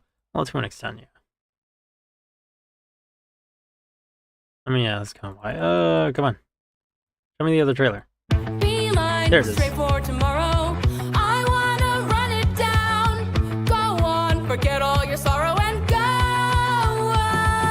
I'm not liking that song.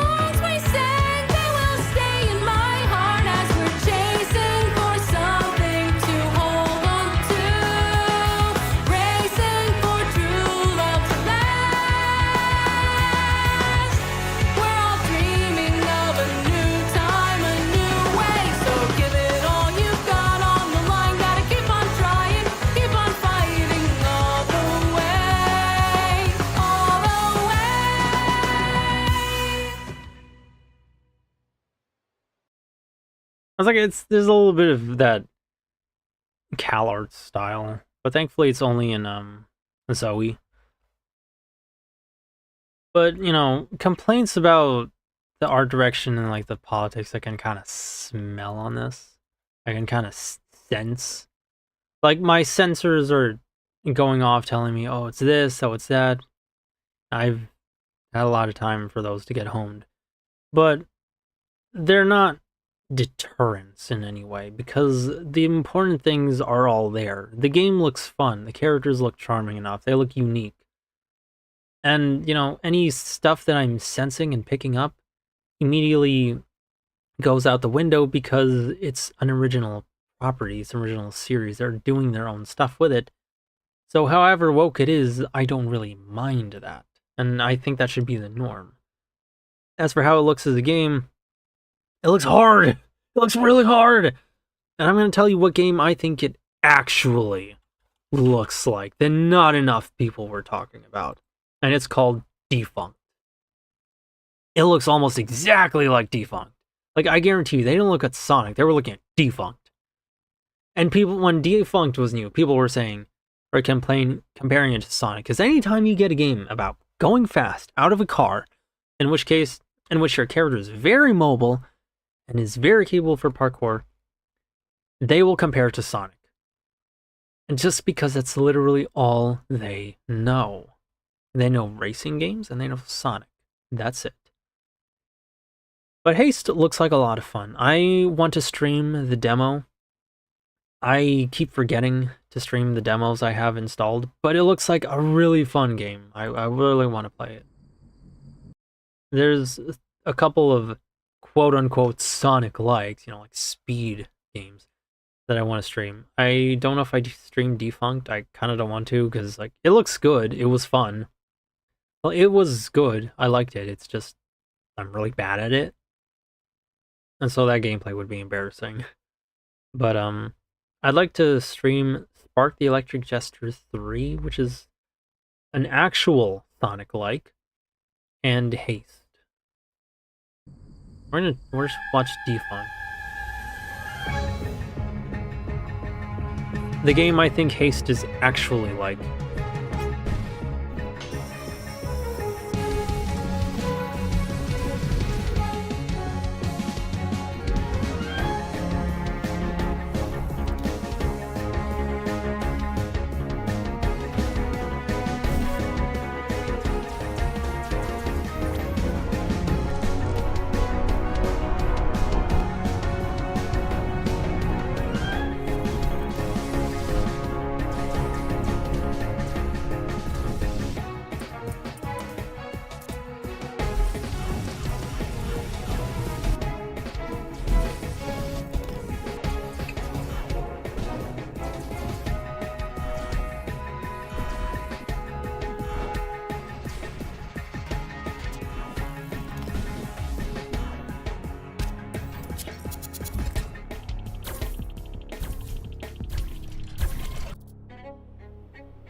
Now, I know this game was a long time ago.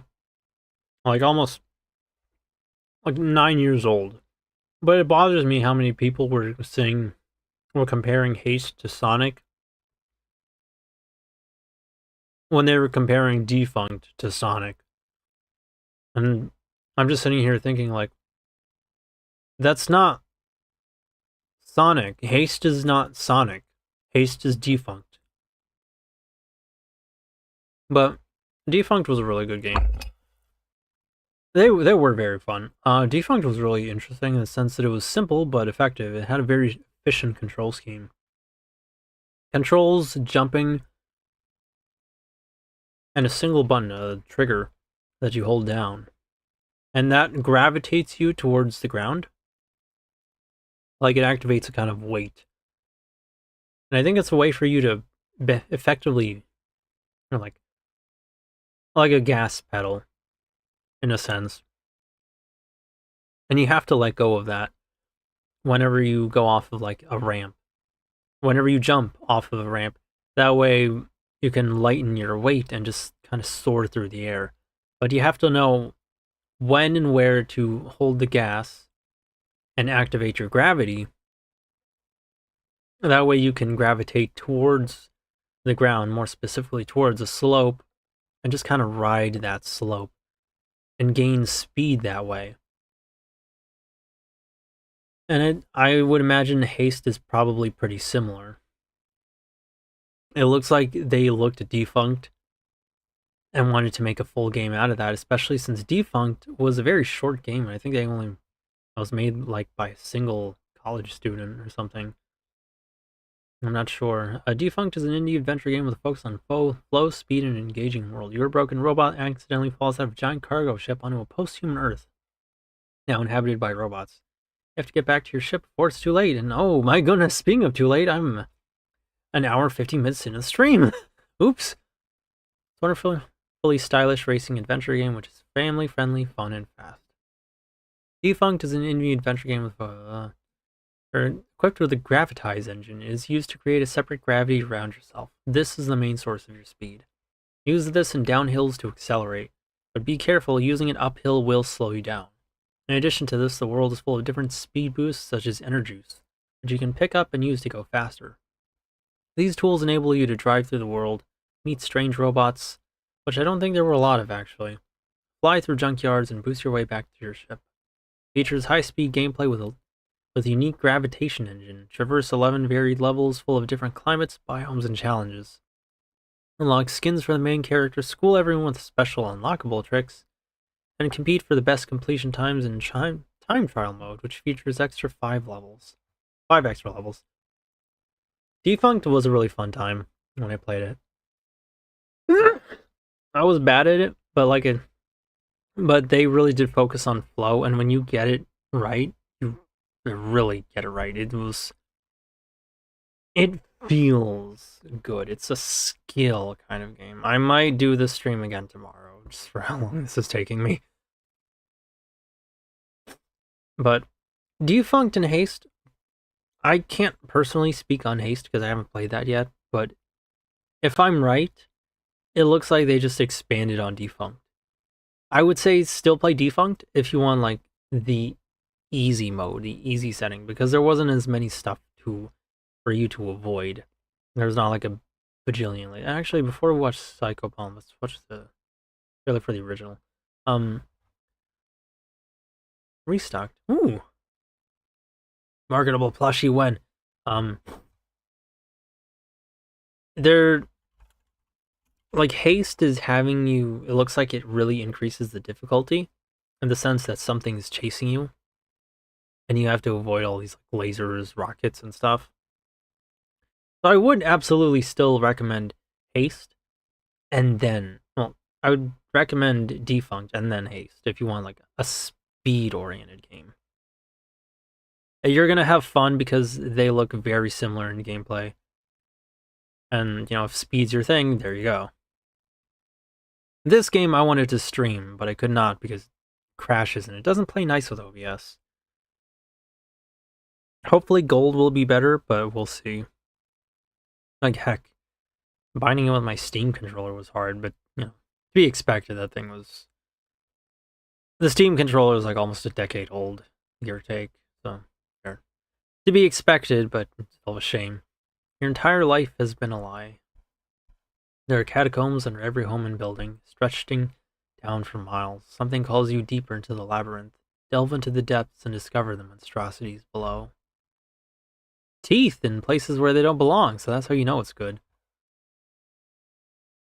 About this game, a new and improved version of Psychopomp has been released. Check out Psychopomp Gold. Welcome to the world of Psychopomp. There are catacombs hidden under every building in the world. Everyone knew about them but lied to you about them your entire life. Descend into the depths and see what awaits below. Psychopomp is a short psychological horror dungeon crawler. It's like an hour long. Something is wrong with the world. Everything is not as you remember. You don't know why, but everything draws you to the earth, to the tunnels below. Do the answers await you there, or is something far worse in store? Classic 3D dungeon crawler gameplay, unique creatures and enemies, all sorts of bizarre horrors await you below. Strange secrets to find, bizarre characters to encounter, maybe some friends along the way. Explore a unique and atmospheric world and uncover the lies that have covered it all up. Enter the catacombs and immerse yourself in a world that only grows darker the deeper you get. Keep your wits about you, watch your back, and survive. Psychopomp character. The developers describe the content like this. Contains grotesque monsters and disturbing scenes. Sounds and visuals are used to produce a disturbing psychological horror environment. So don't start going on Twitter saying, oh, and it gave me a realistic depiction of a panic attack. Like, dog, you knew what you were getting into. When the upholstery saw. Realize that.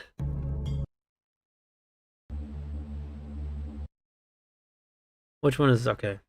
We're gonna watch the trailers for both just so you can really get a feel for what Psychopomp is. I have recommended this to you in the past, and I still would like to recommend it to you again. Because I know you and I are the kind to like eat up artsy fartsy indie games that still have, you know, gameplay to it. So I think we're probably gonna like this. Wasn't it Puss in Boots that started the whole realistic depiction of a panic attack meme? Yes, and then Twitter picked that up, and now they were happy that there was a realistic depiction of one before, you know, journalists picked that up, and then not so nice people on Twitter picked that up, and then it kind of spiraled into something that's stopped getting taken seriously. But let's watch trailers.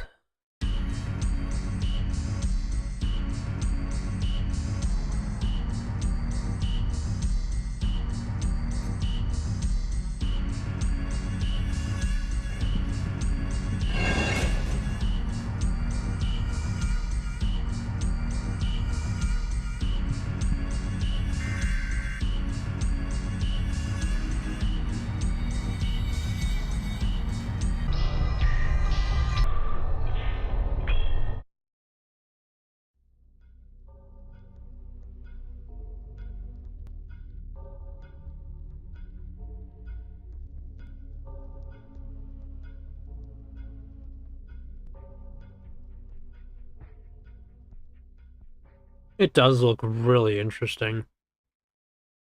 Like, I don't want to use the word grunge because I don't actually know what that means. But I think it really sticks that style. It really has that old, like, 90s PC game style. And all the extra gore and rust just kind of makes it feel that much more enriched by its primitive graphics.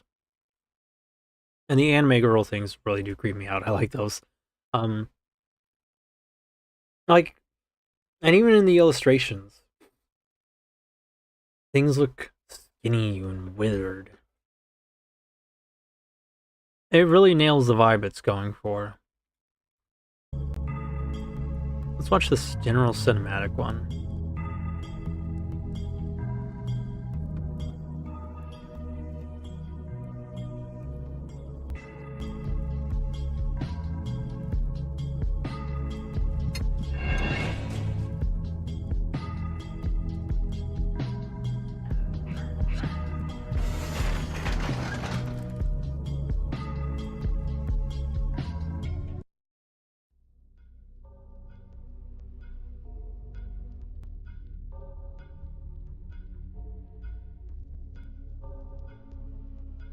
Like, there's a ton of dark creativity in here that I'm just drooling over.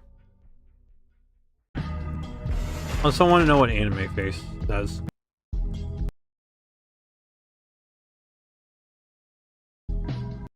It's simply so fun to live off of human waste. We funnel human byproduct into our queen, who in turn replicates the raw material into flesh and milk for us. Something I'd been thinking about your character, and I get it if you don't want to, but I was thinking that maybe you could, like, have a look kind of like this. And I know it's probably a different thing, and if you get down to the nuances. But your idea of a character who's very inhuman and trying to look like a human creation,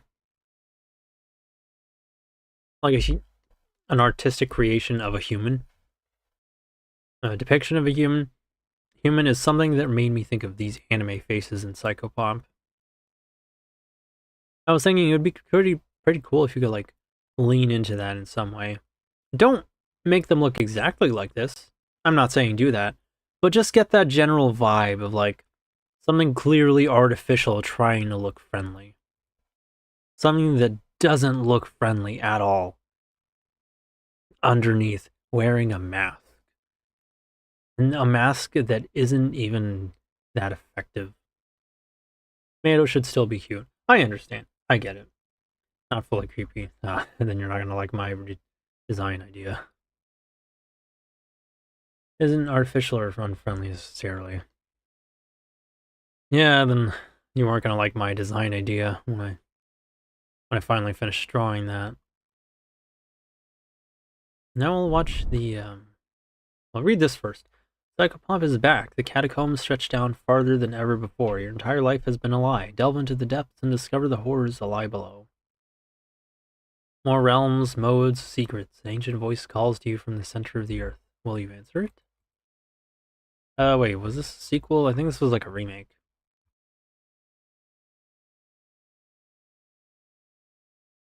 A new and improved version of Psycho... Okay, it's a new version. I'm gonna watch the trailer for this one. They even redid the song.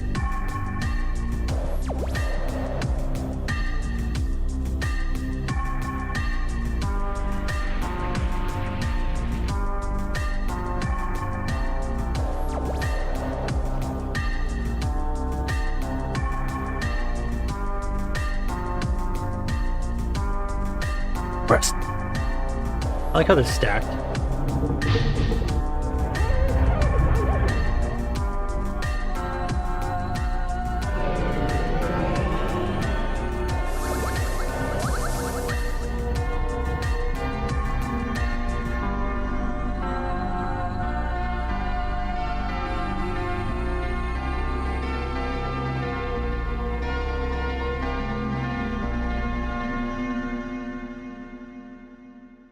Now, I have thoughts about this one, and I thought, like, I liked the trailer for the first one. It looked really good. I actually watched the trailer for Gold first before I saw the trailer for the first one, for the original version.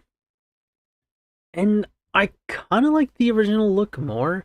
It has a kind of less is more, not approach, but rather in what it achieves more with less.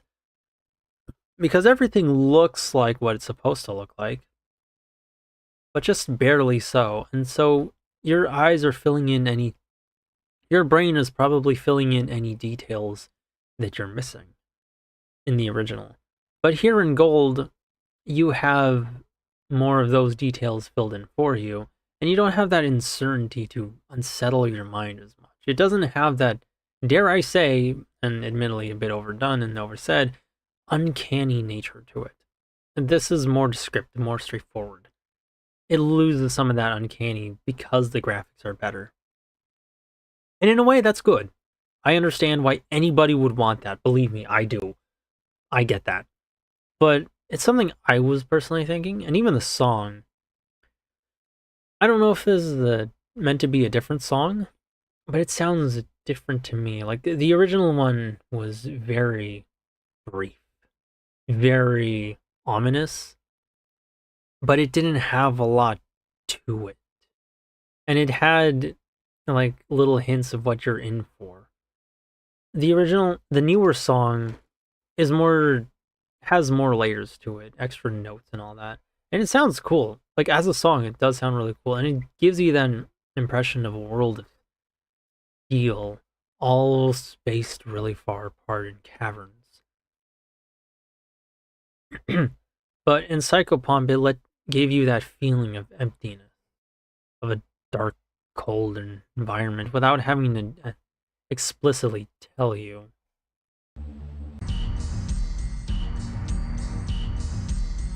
It was ominous and purely metallic, and like there's even that screeching sound that sounded like scraping to me. It sounded like only foreboding. This one was good.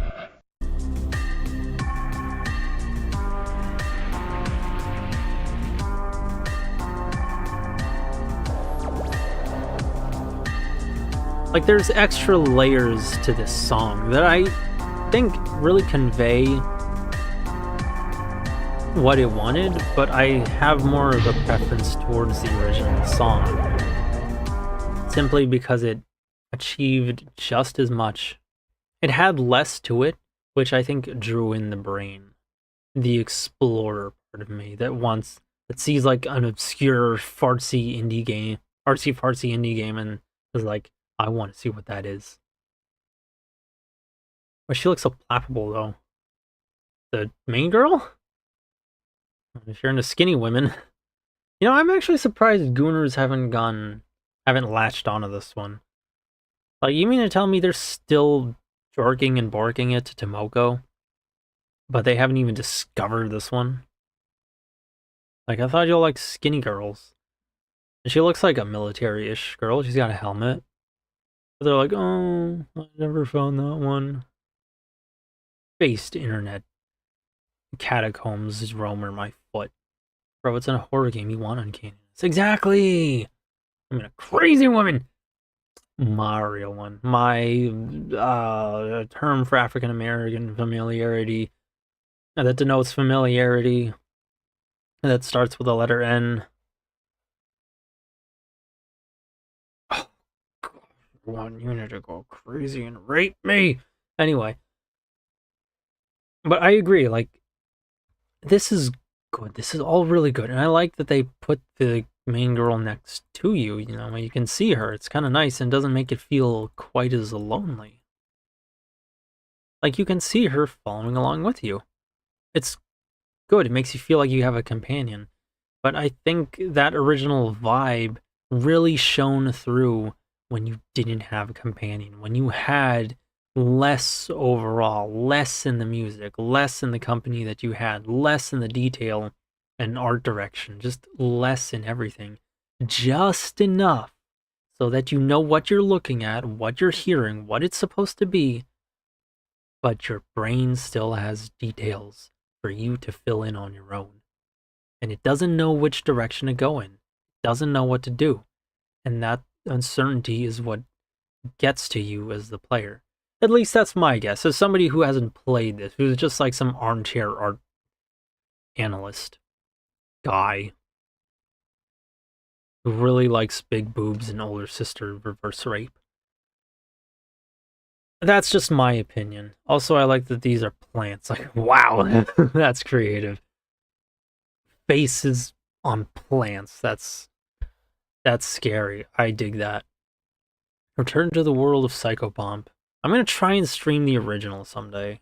See if I can get it working with OBS. Armchair art analyst guy as opposed to field art analyst guy. Ah, yes, this field of grass truly makes me feel like it's a field of grass.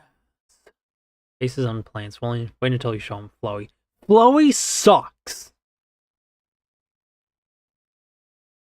And I don't like Undertale. Flowy's just a frickin' emoji. This is interesting because it's unnatural. You have the unnatural on the natural in a combination that looks unnatural. Not some child scribble. I know. Oh, the appeal is that the child scribble is evil. Yeah, I guess. Look, my bias is going to kick in. I'm going to sound dumb. I just don't like Flowy. I don't really like Undertale in general. I don't flow with Undertale. I'm sorry. I just don't like it. It has so much Tumblr to it. It just repulses me. Also, I don't like Toby Fox as a person. I've heard he's just awful. Anyway, hidden under every building, under every place is a catacomb.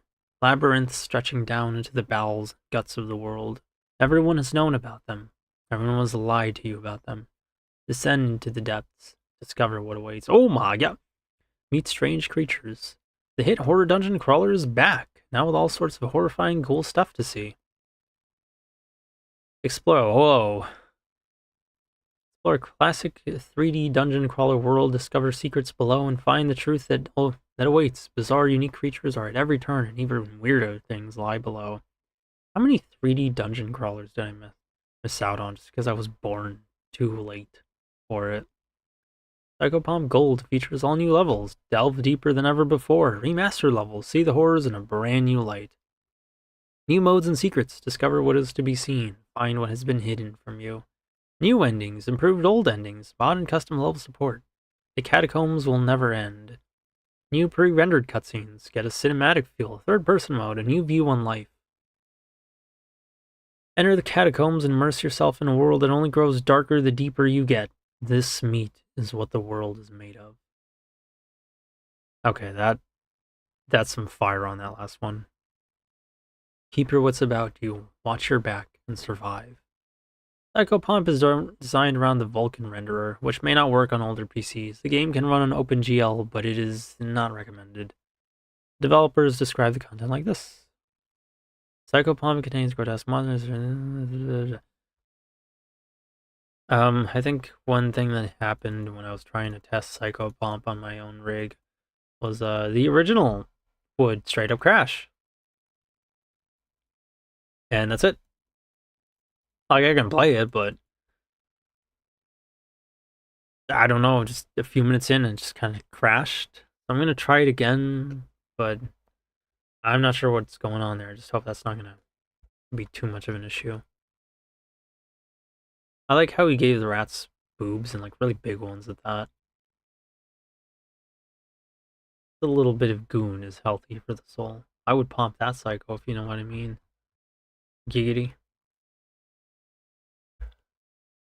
Yasuke Simulator. Now this one's like one of those joke games. A step into 1579 is Yasuke, the African samurai enjoying Oda Nobunaga in his quest to unite Japan. Master precise katana combat, uncover secret gear, and unleash your ancestral power in this historically inspired action-packed journey through feudal Japan. One last note on Psycho Pump, just it looks really good, phenomenal. I want to play it. So if you like artsy fartsy, maybe not artsy fartsy, just really, really creative games that just hit hard on the art direction, try Psycho Pump. To anybody rewatch, to you, but also to anybody rewatching the VOD, just try it. The original is an hour long. The new one is 4 hours. And the original is free, actually. So, it's worth a shot. I am Oda Nobunaga. Also, I swear these Steam summer sale catalog browsing streams are like the only thing that makes me unique in the world of VTuber. Get Psycho Pump, that other horror game, and the racing game, and we're golden. Got it. The things that are already in my cart. I am Daimyo. You shall be my samurai, Yasuke. You will help me unify Japan. Lewis Go from now Left to 4 the Dead. streets. Fight your way up to Takatenjin Castle, controlled by the Takeda clan. Foreigner.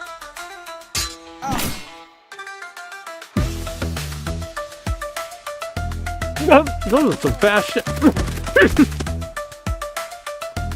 A snipe. Oh my. For the Takeda clan. Hey, it's like Fall Guy.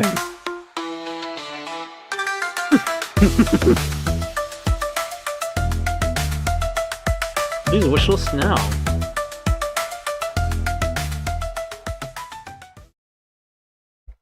Very historically accurate. I don't want to see that part with cars again. That was funny. I am Oda Nobunaga. I am Daimyo. You shall be my samurai. That fucking dub, dude. Yasuke. You will help me unify Japan.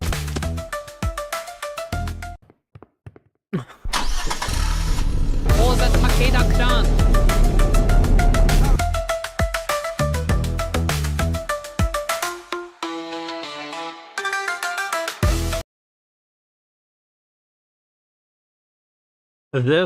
Oh my goodness. There's more Yasuke simulators.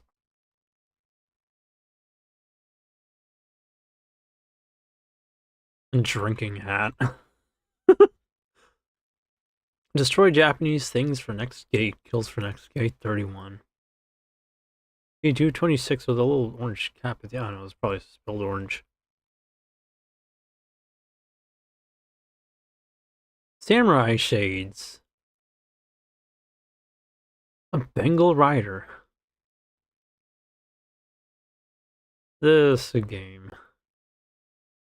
Wacky beat 'em up, a game with tower defensive mechanics. Use your fists or set crazy traps to repel enemies from rushing your house. As a guardian robot, defend your buddy Susumu, who's been shut in for years. We'll watch this trailer and then we'll go back to Yasuke Simulator because this looks really funny.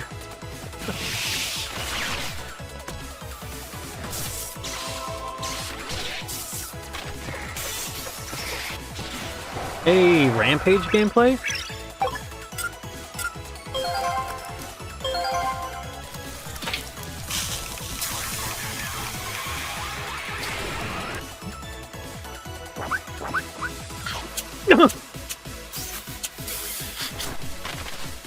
Oh, wow.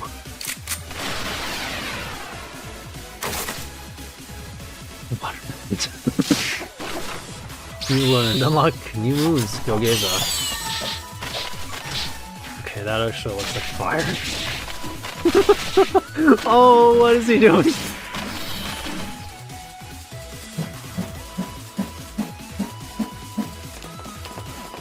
Defend the shut-in line. Circuit. Why just start cheering? If you're gonna make fun of weebs, do it like this. Full stay. Okay, that actually looks like fine. The Talkie-Walker is aggressive. We'll add it to the library so we can stream that demo. That looks really funny. Madcap wacky game about a hikikomori trying to keep people out of his home by Nito Soji, who is very humble and friendly. Hikikomori living in Kobe, Japan. A Kickstarter is running due April 2022. Beat 'em up brawler. Let's face this. Brawler is the core mechanic. You can learn a new move by smacking each enemy type accordingly. Silly and funny traps, baked fish, missile, toothpaste, turret, watermelon bazooka, and much more. 15 types of gadgets are ready to be unlocked by you. I have not seen people refer to RPGs or rocket launchers as bazookas in the longest time, and that makes me a little sad. Break neighbors' houses to collect resources, use them to set traps or build a new room. You're gonna have Susumu make power-up items for you. But be careful, when he's goofing off, give him some loving punishment. Motivated! I trap an inventor in my house. Encounter quirky boss. Oh.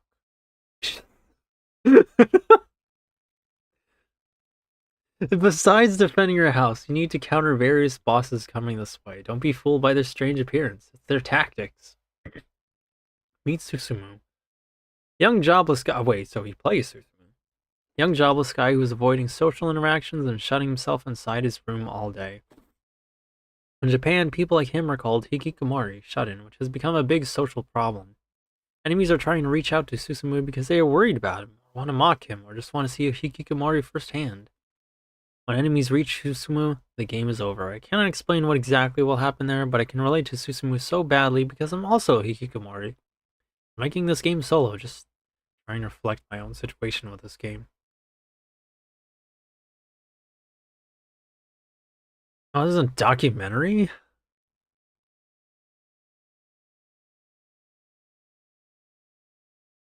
I love Japanese sense of humor. They're amazing. Historically accurate developers. We'll finish reading the synopsis, and then we'll check out what else they made, because I think they made another game called Historically Accurate Battlegrounds, and it was like... Wow, what's that game that came before Fortnite? It's just Fortnite. PUBG. It was like PUBG, but simulator type humor. In a land where samurai roam and power is defined by the sword, Yasuke, the only African warrior, player known as Battlegrounds. Yes, that. It was like that, but do you remember like when simulator games were popular, like Goat Simulator? It had that kind of humor. So just combine the two. Oh, and a lot of ragdoll physics. In a land where samurai roam and power is defined by the sword, Yasuke, the only African warrior to rise to the ranks of the samurai, steps into the pages of history like a walking plot twist. It's 1579 and Yasuke's arrival in Japan alongside Jesuit missionary. Join Nobunaga and help him unite all of Japan. Features plays Yasuke. Embrace your unique heritage as you navigate feudal Japan in a fight for survival and dignity. Master epic samurai combat. Wield your katana with style, precision, and flair, slashing through waves of adversaries. Unleash your inner warrior, tapping your ancestral power to perform devastating moves and awaken the latent strength that transcends time. Find secret gear across the map. The map is full of secret gear that you can find and use against your enemies. Historically accuracy. That typo had to be intentional. The Yasuke Simulator team has done its research and went above and beyond to provide a totally historically accurate depiction of feudal Japan with the Yasuke the Samurai. AI-generated content disclosure. The developers describe how their game uses AI-generated content like this. Some audio and graphics were created with the help of AI. I mean, if you needed a voice actor, you could have gotten literally anybody, and then it would have been funnier, but it's whatevs for me. I know, Mato, I know. But I don't know, I just don't mind it that much. Like, one of the characters we like from Sonic is an AI, so we want to be wholesome and accepting of diversity. But, like, yeah, I know, I get it. Ensure content description. The developers describe the content like this. Contains brutal combat. In a certain kind of way. Yasuke Simulator is an expertly crafted, masterfully designed, skillfully optimized, historically accurately written, inclusively diverse, critically acclaimed, hater-ass-whooping devised piece of audio-visual artwork. You play as Yasuke, the legendary 6 feet African samurai who lived in the feudal Japan. Reminder that AI is Eggman propaganda. You know what? Fair point. Actually, fair. Like, in world, that's actually a fair point. I do have to applaud that one. Like, you not only gave me a comeback that was a good one, but in world, that actually took some creativity. That's good job on that. Who lived in the feudal Japan and slayed Japanese and streamers by the dozen under the command of Oda Nobunaga. Arigato. You earned it. You earned that praise. The game takes place in the land of the rising sun, so you'll be finding many elements from the 16th century Nippon folklore. Dual katanas, Mitsubishi sports cars, Squid Games, and other popular comedy challenge game shows. However, keep in mind this is during the boom of the naval trading, so you'll come across some imported goods from other nations and empires, such as the iconic Benelli M4 semi-auto shotgun from Italy, or the German UMP-5 submachine gun. Truly, the return to form that the gamers have been waiting for years, and a love letter to traditional Japanese culture.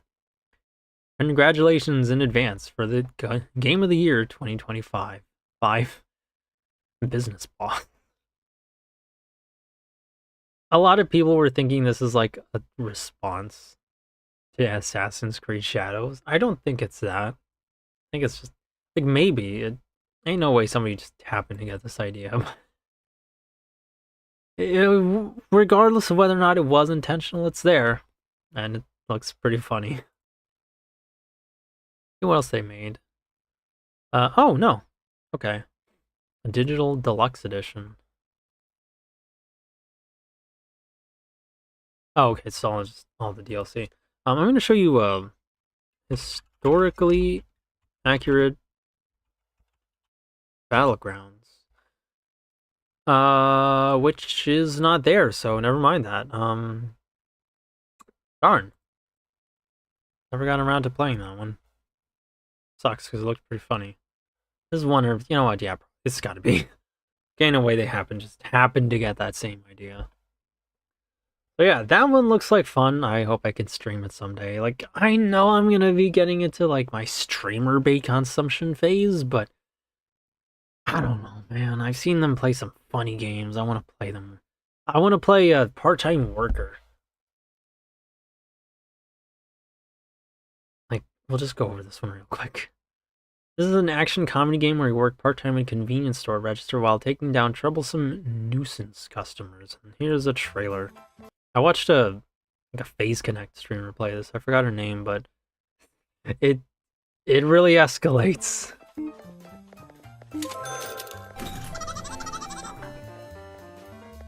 I think it's translated. I don't know. Bro was bold. Smack him in the face. Anyone can do it. It is a simple job. Break the cash register. Another Japanese game. A very Japanese game. Which I'm going to add to the cart.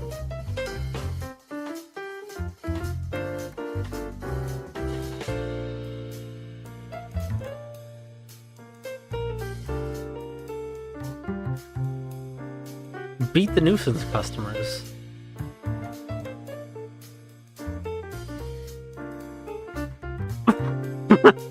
What bro doing in there? Knocked out his father. Oh my goodness. You have Japanese game then, and then you have Japanese game.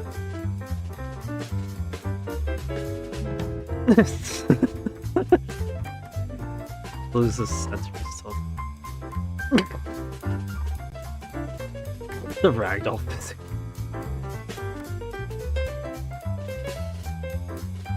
Hey, yo, chill. Being the latter. Oh, very.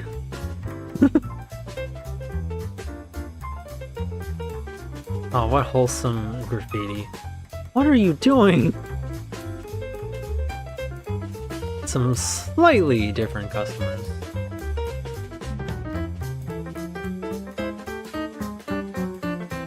Oh, just, you know, stuff happens.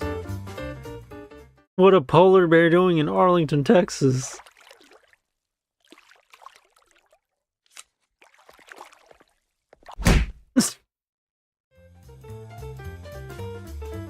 I think in like the English dub version, he'll just scream, "I am part-time worker," but like with a bad Japanese and bad attempt at a Japanese voice. I want to add to that. That looks so funny. This is an action comedy game where you work part-time as a cashier at a convenience store while dealing with troublesome, annoying customers. Playing time approximately an hour. Oh, okay, that's good.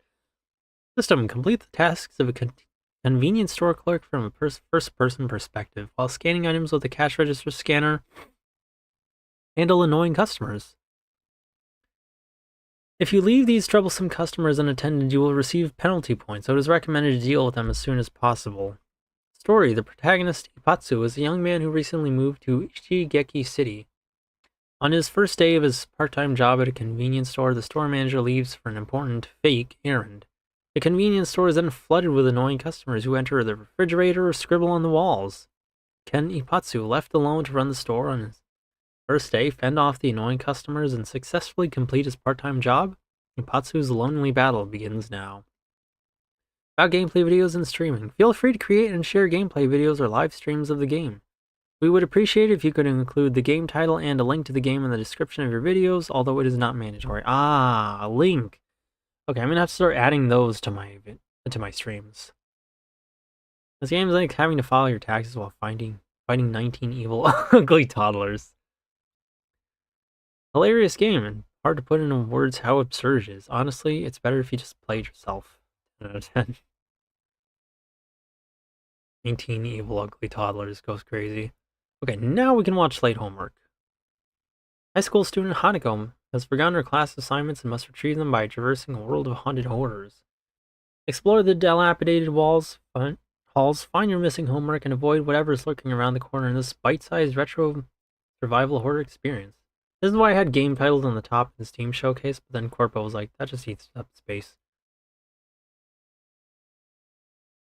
Which he wasn't wrong about.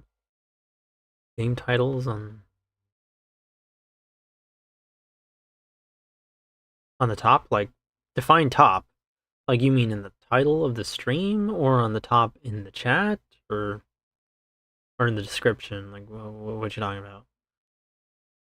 Okay, now, we're done looking at goofy games in the video. Oh, okay. That...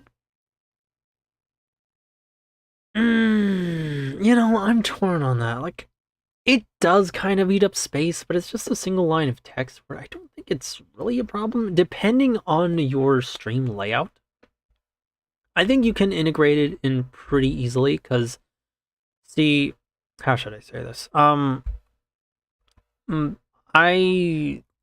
It's different on mine. So let's just scroll down on Steam.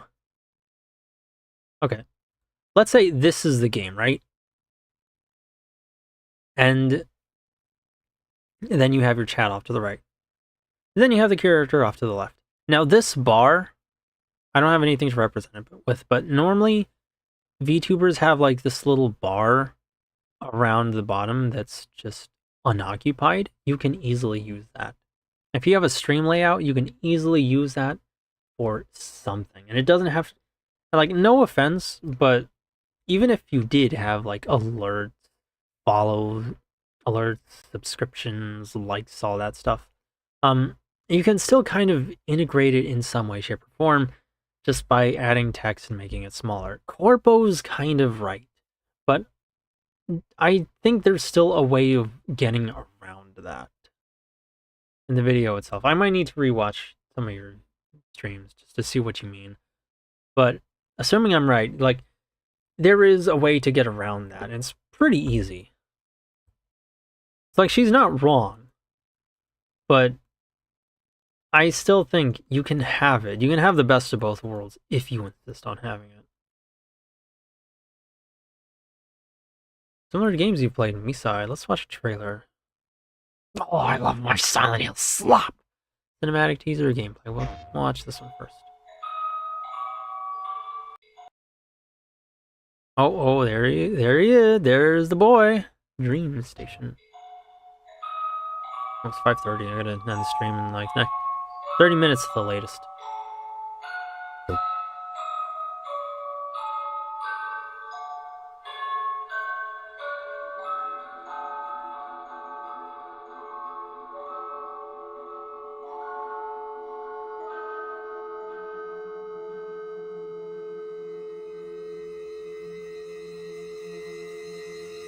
Oh,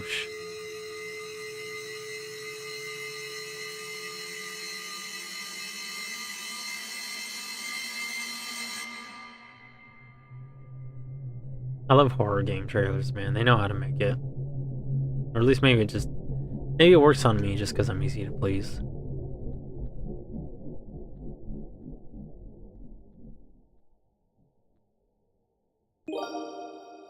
Hey, it's him! There he go again. There goes my hero. Watch him as he bangs. Yeah, she said to use it for a last subscription instead, but no one has subscribed to me in more than a half year, so that feels like it's as much clutter, if not more, than the game name. Exactly. And like, I get it's to make viewers feel special because it makes them feel like they're starring in part of the stream. And if you insist, like I said, if you insist, you're going to have that in. Just kind of shorten that text, make it smaller in some way, shape, or form. You just use some formatting tricks. You can have both, and I really do think that. I'll have to see your layout again, but I think it would be pretty easy to figure out how to integrate that in some way, shape, or form. Those Animal Crossing. Oh, I'm sure they'd be fine. I wouldn't bother them as much as I would like it to.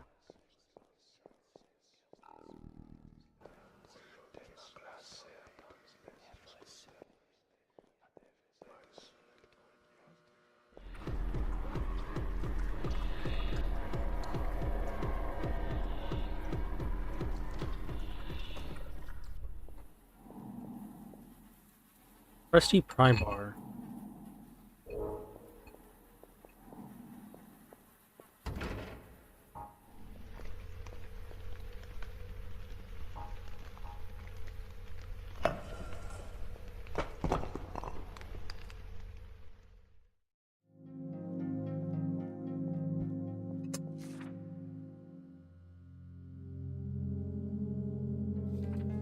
It even looks like a Silent Hill map. Alright, well, unfortunately that was longer than I thought it would be. I still have food in my mouth.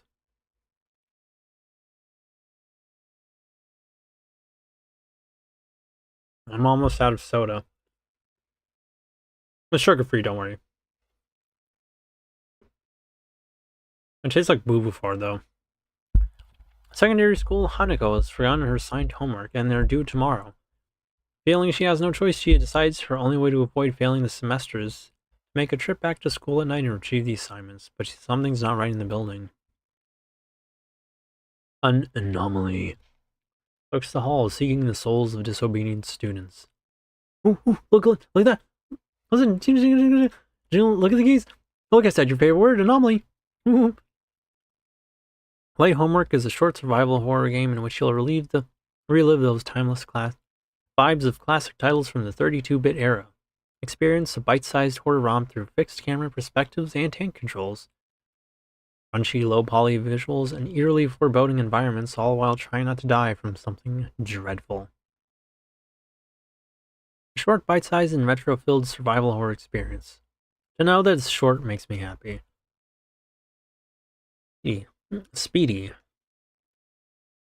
Stunning low poly effects, lighting and 3D environments, optional difficulty for a challenging run, objective randomization and hidden unlockables for added replayability, gamepad compatibility, very appreciated, 5 language options to choose from, and a cute character that nothing bad will happen to, hopefully. And hopefully that is up to you, the player. The developers describe the content like this game contains depictions of pixelated blood, gore, and suicide. And some of his other games. Hypnagogia, a banger. Interior Worlds, also a banger.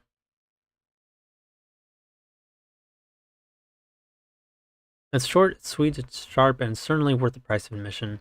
Light Homework is a bite-sized horror title by the ever-talented Soda Raptor. Players join the unlucky high school girl, a cat named Hanako, as she braves her school after hours to retrieve her lost homework. However, sinister things lurk in the halls at Fushigina High School, and in her efforts to be a better student, Hanako stumbles across something decidedly more sinister.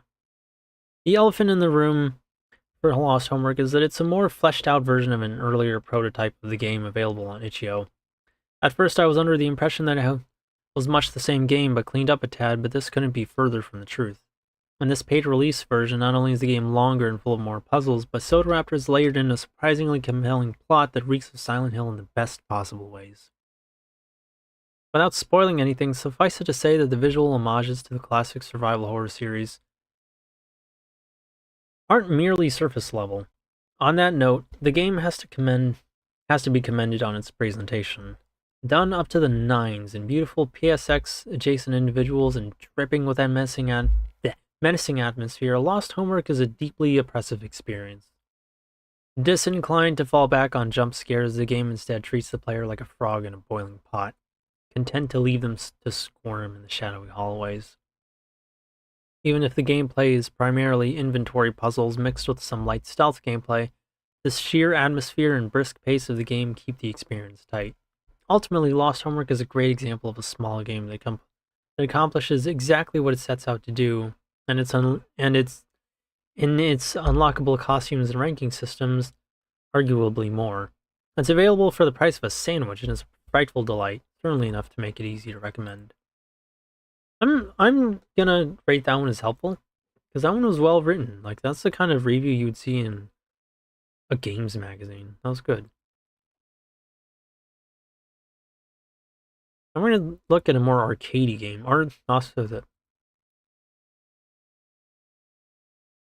like 480. No, 480. I had to add that to my library. It's called Oscar the Striker, a fast-paced 3D shooting action game packed with love for classic arcade hits of the 80s and 90s. Control Osra, a humanoid combat weapon, unleash shots, charged punches, and slow-motion powers to wipe out waves of alien invaders. Pure arcade intensity. Not on the cart, but I'll show you another one. I remember what it's called. I'm gonna have to really dig around my brain to see what it is, but we'll... Preview 3. We'll watch this one first.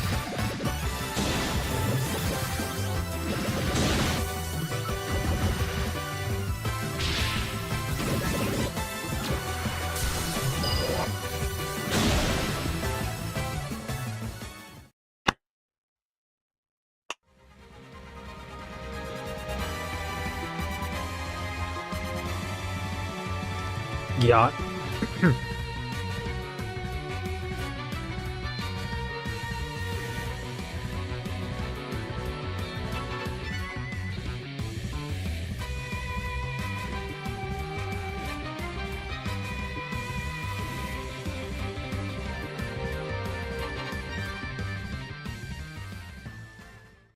Well, that was a little more brief than I would have liked. We'll read the description. Add to library. Thank goodness it has a demo. My gosh, I miss when games had demo. Space Harrier-like. Manipulate your character around the screen and shoot at incoming objects. This game runs too fast or too slow. Please refer to the performance notes section at the bottom of this page. Also, the Striker is now available. Oh, and I know Corpo's gonna stream today, so I'm gonna try and wrap up soon. Because I know you want to be there. Released on April 24th, 2025, now live on Steam, we're celebrating the launch with a 10% discount, so don't miss it. About this game, a fast-paced, retro-inspired 3D shooting action game created as a heartfelt homage to arcade classics from the 80s and 90s. You are Osra, a humanoid combat weapon built to eliminate an alien invasion from space. Master high-speed shooting, I think she is, She's streaming like Horror Veil, I think it's called. Cartoonishly runs away.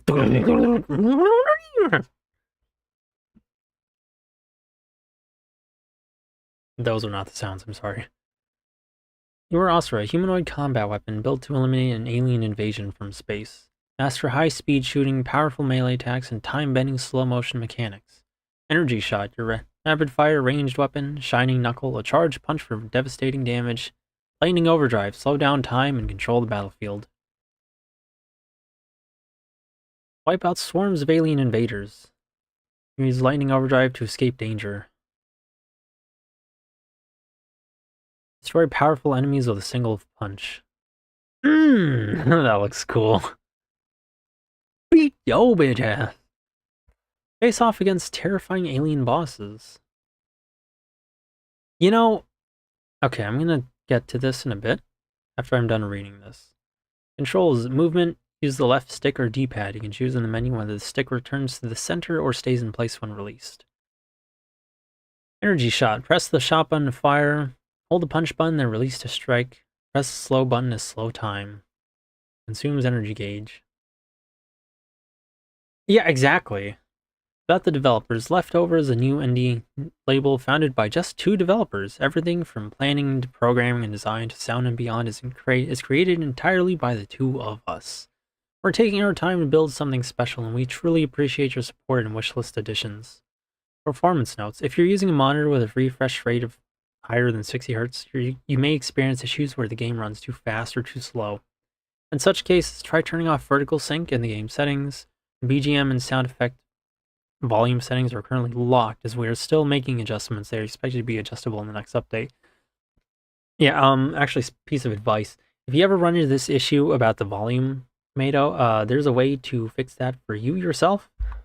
Just right-click your volume icon on the lower part of your computer, or your home bar, and then just go scroll left or right to whichever game you have open, and you can adjust the volume from there. If the game, for whatever reason, does not have volume settings, you can adjust it there. Something I make use of because I always play my games very quiet. So, you know, just a bit of advice. But I like what I'm seeing. It looks like fun. It looks really cool, and it makes me think of someone who said on Twitter, you know, I probably shouldn't be discussing Twitter opinions, but somebody who said games are kind of like an inbred medium, because a lot of it is just taking inspiration from stuff it already did without doing anything new. Being original is hard, so I don't really expect people to be original all the time. But for this kind of stuff, I'm okay with it, because these are genres and styles of gameplay people liked. And I don't think it's fair to just let them die off. I think it's good that newer games, independent games, are like picking up the torch. That's how I see it. And now, for something I wanted to say graphically, this is difficult to describe, but it really does look like older graphics. You know how, like, I guess they'd have like illustrations or PNGs, very detailed ones, to compensate for the fact that 3D models weren't present in like older games.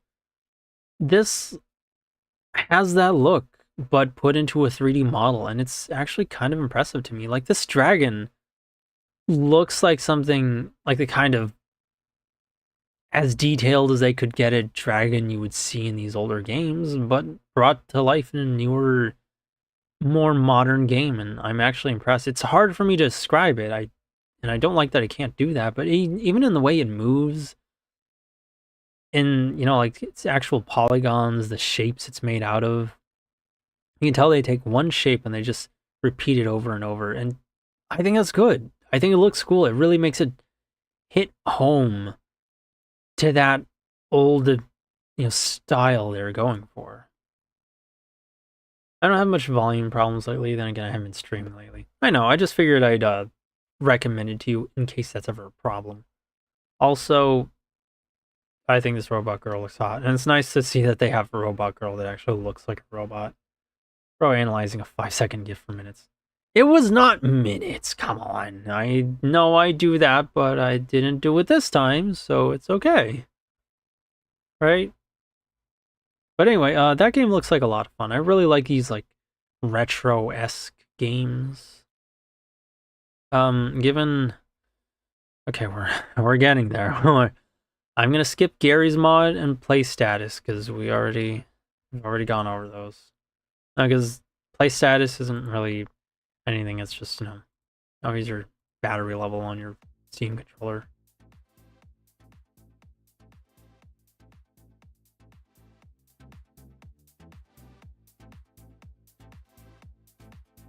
Which is useful for me, because I have a better... my Steam controller runs on batteries. I heard it's not that reliable, but the Steam controller doesn't actually have that option. So it's liable to just start dying on you mid-gameplay. So I would like something like that. Just something to tell me, oh, here's how much battery you have left.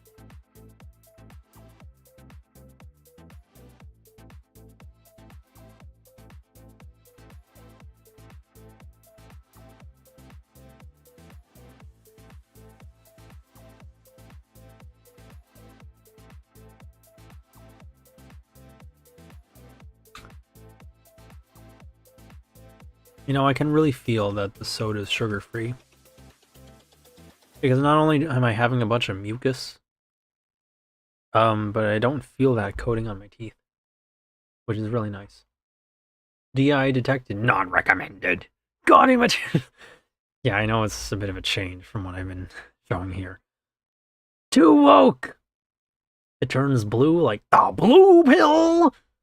Like the cringe incel liberal blue tards. But now we're gonna look at an actual game. Hachishaku. Oh, she's so thick.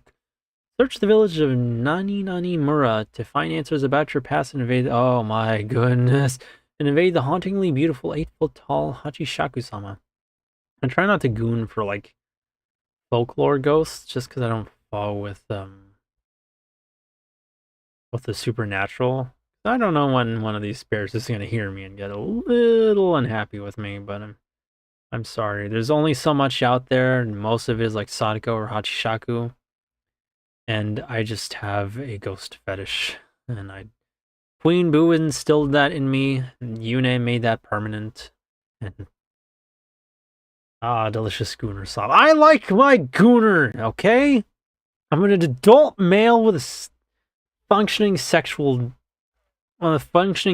drive and a lack of interest in real women because I prioritize personality, and I'm gonna get sexist, so never mind, I'll just stop there. But like, a lot of people just look, I know my standards and preferences are not realistic. I'm not gonna argue that they are for even a second. I just like what I like, and what I like is not real. And this has what I like. Real women don't do this. They don't look like this or act like this, and that's fine. I'm not expecting that. I'm not going to say they should if they want to be trad. No. I just like ghost women, all right? Grab your viewer mode update. We'll watch this one first. For some reason, like, you apparently plays like cool kid, but he's like built AF. Even though he's like in elementary school or something. Sleepy village full of secrets. Oh, hello. Those hips. Explore in first or third person view. Search for answers to the mystery. Back to AF school kid is hilarious. It's... Okay, I'm going to talk about that after this. But that's something that gets my goat. I just took a model of an adult inside that. Straight up, dude. It really did. No, no. We'll do the analysis later.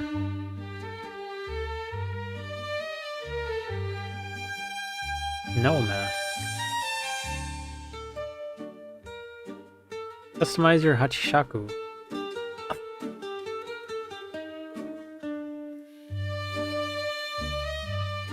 Turtleneck sweater! Turtleneck sweater! Finally, the sacred G-Zone returned them all home. Use a powerful Yaku slide to escape danger. I will get to your Discord message in a little bit. Avoid the curse of...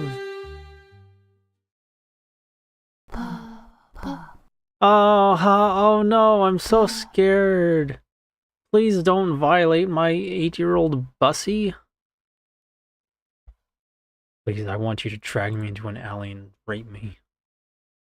Neat Kunoichi to Nazca Dose Haji Mamshita.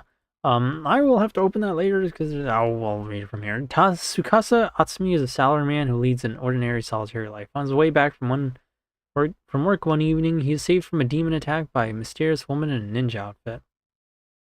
Introducing herself as Shizuri Edera, she claims that demons target people like Tsukasa with samurai blood in their veins, and that her kind have been protecting. I'm living with an otaku Neat Kunoichi? In another world?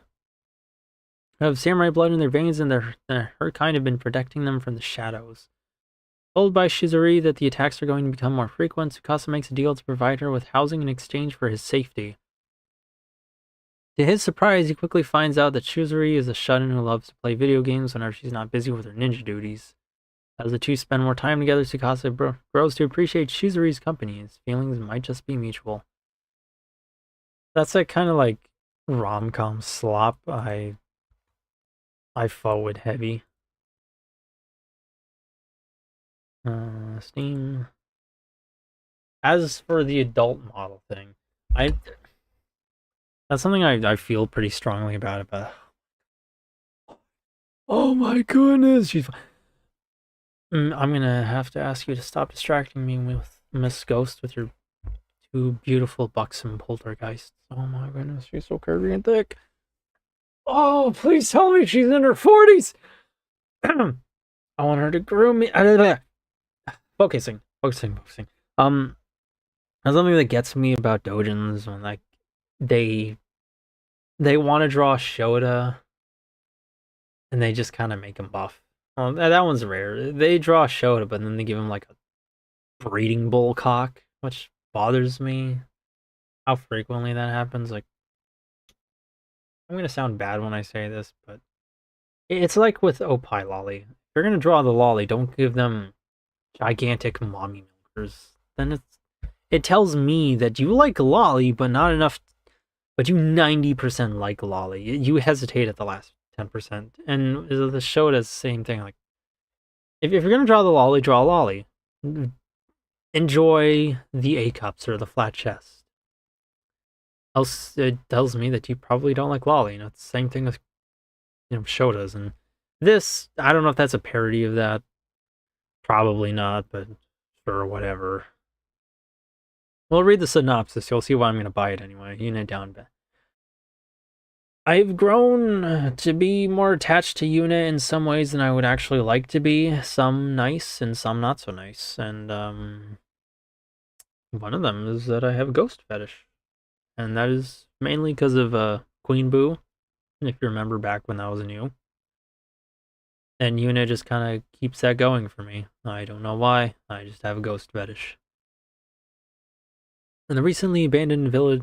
But yeah, I have an adult woman fetish. I have a ghost fetish. I have a tall woman fetish. And that is 3 fetishes put into one. Oh, and I have like a dominant rapist woman fetish. Like multiple kinks all put into this one character. Goodness, I need her to drag and groom me. You know what, they might be, but still, I need her to groom me. I mean, brush my hair and dress me nicely in a sexual manner. Please do not ban my channel. And Minecraft. And the recently abandoned village of Nani Nani Mura. The last in a lineage of pure monks named Shadow... Okay, so that's why it looks that way. Shadow-san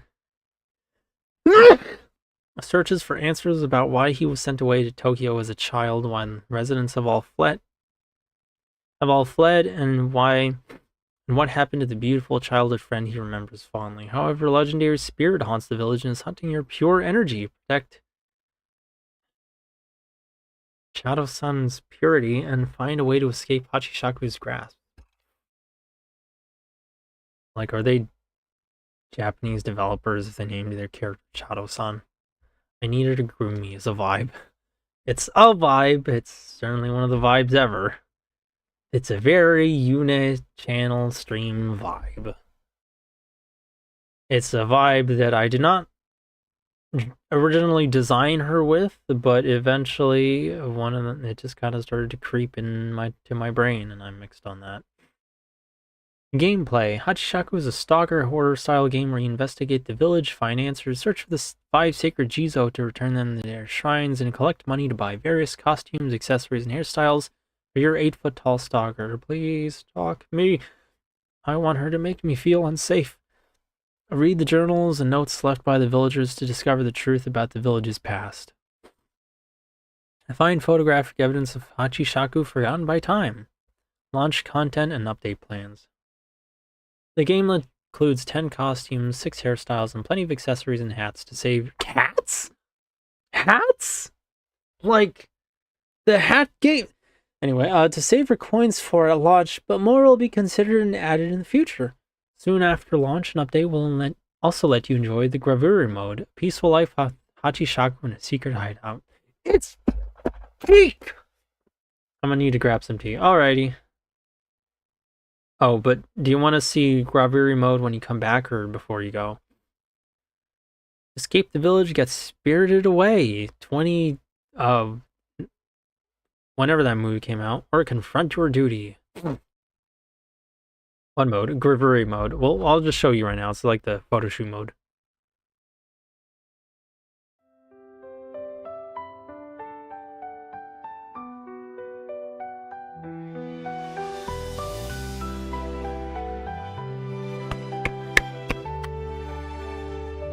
Ghost GF Simulator!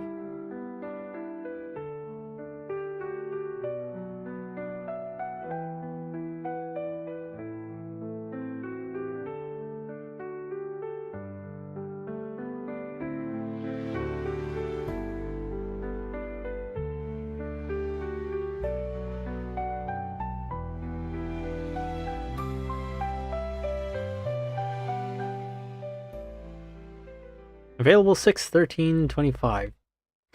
It's pink! Jiggle Physics of the Year Award. Okay, you can go get your tea now while I clean up all my drool all over my table. Thankfully, most of it ended up in my bowl of food that I ate. The developers describe the content like this. This game is a light, etchy waifu game. Don't jerk off too hard. Oh, I'll do that later. Not too hard, though. Yu-nee would be gentle with me. Anyway, letting out a little too much information.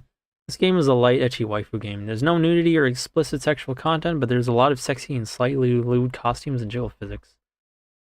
And people will go like, oh, this is just a girlfriend simulators for incels. No, this is a girlfriend simulator for people who like ghosts and can't. Of course I can't get a ghost GF. We can get a cosplayer, but it's not the same. Like, get out of here. Step 1, buy the game because you're a sucker for Asian folklore, mythology, and yokai urban legends. But yes, you can go get your tea. Just wanted to show that real quick. Don't exactly get a lot of attention nowadays, so it catches your eye almost immediately. Step 2, get chased around by an 8-foot-tall woman with portable fat mans for boobs while looking for some Jizo statues to put in their respective shrines, both of which can certainly be interestingly placed, like one of them being stuck up in the attic of a school. Step 3, realize the dev kinda cooked with this game. Yes, it's an edgy style game in the same vein as stuff like Tirui's catalog of titles, but he honestly put a lot of effort into it and is an absolute mad lad who plans on making several more of these games, which is implied, hinted at in-game with a specific note you can find. It'll be fun to see what comes with the next and possibly last major update dropping in 3 days as of this review, and it'll be fun to see what he does for the next game, which he roughly plans for around October 2025, kind of holding out copium for Kuchisaki Onna, or Jorigumo for one of the next games. Personally, we'll have to wait and see what he cooks nonetheless. Posted June 10th, so the update's already dropped. Oh my goodness, we are living in such... only one game? Darn.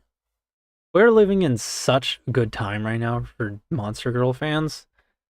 Because, like, we can get dating simulators and stuff and manga focused around specific species. Finally, I can eat outside of just doujins. There's stuff for ghost women. It's great. Ghost.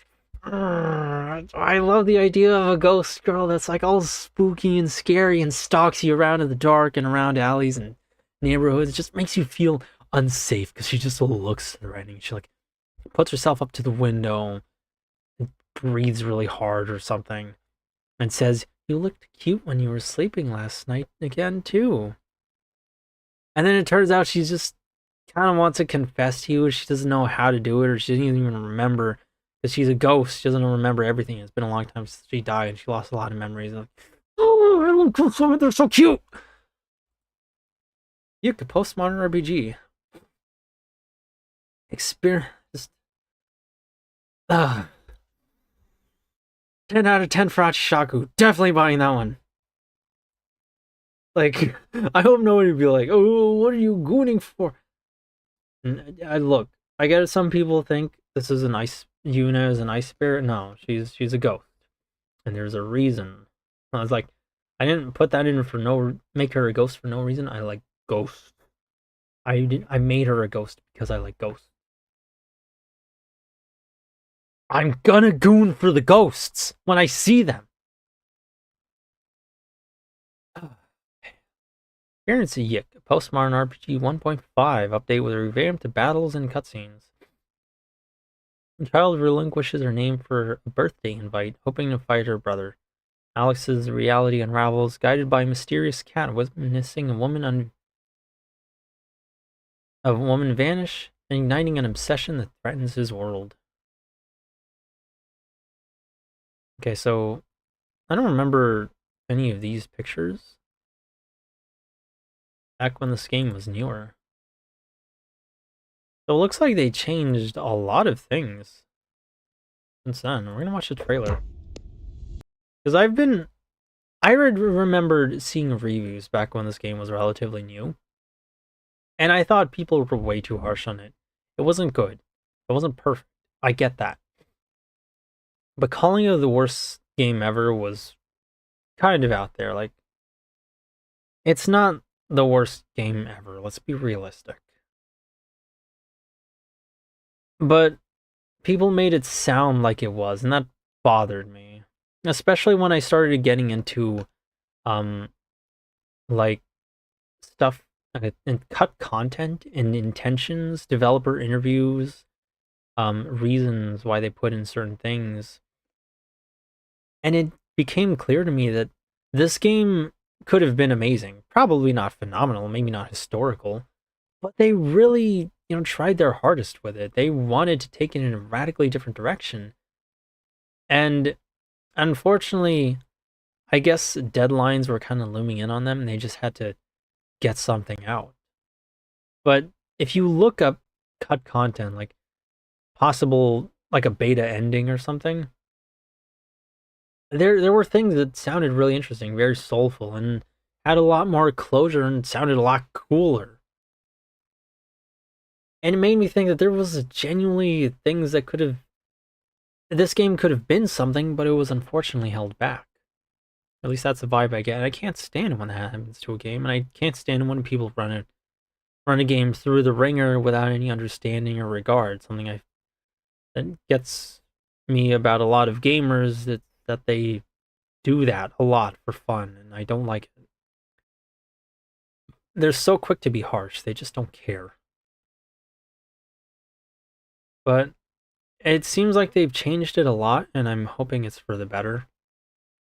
But given that a lot of the reviews were negative and mixed, but have changed to positive, I'm very happy that seems to have changed. This game was released 2019.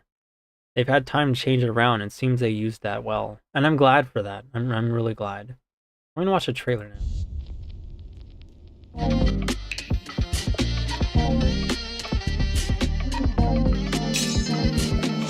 He has an actual weapon now?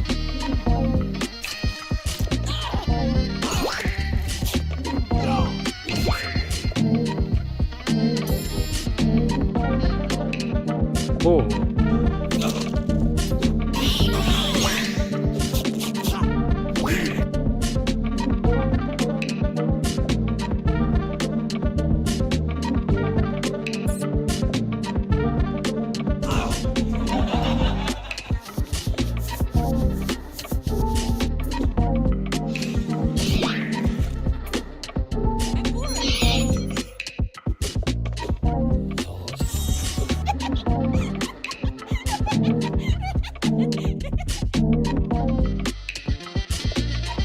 Available 12/02/2024. Really? Yep, 1.5. There's a different guy in the center. I thought Alex was the main character, but now he's off to the side. Which is interesting.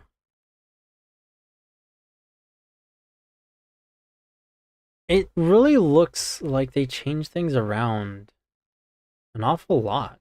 Like, this doesn't even look like the same game. You can watch reviews of it before this update, and it looks like they changed it to a completely different game. They really leaned harder into the whole dreamscape abstract environments that they wanted to have that were inspired by Earthbound. An unusual error manifests on April 4th, a day that echoes the enigmatic code 404.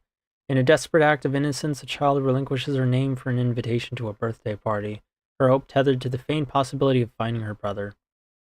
Meanwhile, Alex, a recent college graduate, returns home only to find his reality unspooling like a threadbare tapestry.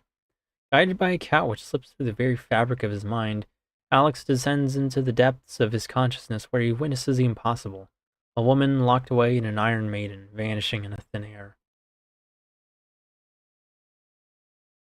A vision which ignites an undying obsession and threatens to unravel the boundaries of his world. If I'm getting this right, the story, like, a lot of the things kicked off when, things had foreshadowing, but they kicked off when Alex originally saw a woman being pulled out of the elevator they were both in and into space. And it looks like they decided to change that. He still wants that inspiration, but a lot of people thought that was disrespectful back when this game was new, and it looks like he decided to change that into something a little more palatable and original, and I'm glad for that. Like, I didn't have a problem with it back then, but that was a fair point. Because, like, I think the dead do deserve respect. Odd coming from a ghost fetishist, I know, but I do think, like, the real dead deserve respect. The real passed away, rather, deserve respect, and I don't think he meant that in a bad way, but it's something you have to think about when referencing these kind of odd, mysterious cases. Because some people aren't going to be too happy about it, and if they're not too happy about it when your game that you are trying to sell that is going to be reviewed, then you might need to change it. And it's probably one of the reasons why so many people felt justified in hating on Yik as intensely as they did. So to know that they might have changed it, if I'm right, it makes me feel a little more optimistic. I would have to play the original. I don't know if I could ever play the original, but, like, I never saw clips of these parts, or even that character, that woman with the short hair and the colorful checkered shirt.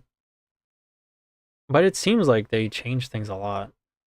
Combat in Yik 1.5 is an arcane dance and turn-based system. The players use everyday weapons against bizarre entities, aided by the power of Karda. When players or enemies take damage, they start to bleed, and every action taken while bleeding brings them closer to defeat. It's a race against time to outlast the enemy and stem the flow of blood. Navigate landscapes that blur the line between reality and dreams. These spaces are filled with intricate puzzles, deadly traps, and odd adversaries that challenge your perception, pushing the boundaries of what you know to be real. Are these two related? Like, I guess it's a bit of a long shot, but the fact that they both have similar hair colors and checkered patterns on their clothes, it makes me wonder if they're related to each other. And why are they pulling at the rope? The narrative shifts between the perspectives of Alex and the nameless child, drawing you into their separate yet intertwined realities, each twist revealing deeper layers of their destinies. The game's soundtrack features over 200 tracks across a wide range of genres, from drum and bass to progressive rock. Ooh, drum and bass. Much of the music is performed by live musicians, adding a vibrant and authentic layer to the experience. The developers describe the content like this. Oh, I'm gonna switch to AK Stream. Have fun. Okay, thank you so much for coming along, Mato. It was nice having you here, and well, I guess you're not. I guess you already left. But we might continue this tomorrow. I'm not sure. We'll see.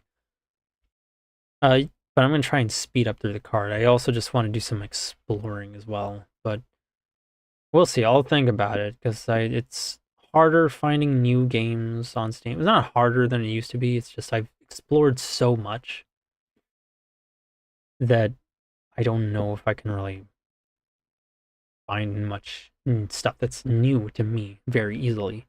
Like, there's only so many, like, if I go typing Monster Girl, there's only so many Monster Girl dating sims out there, you know? The developers describe the content like this. Yick, but thank you for coming along to the stream, Mato. It was nice having you here, and have a good night from Big Sister.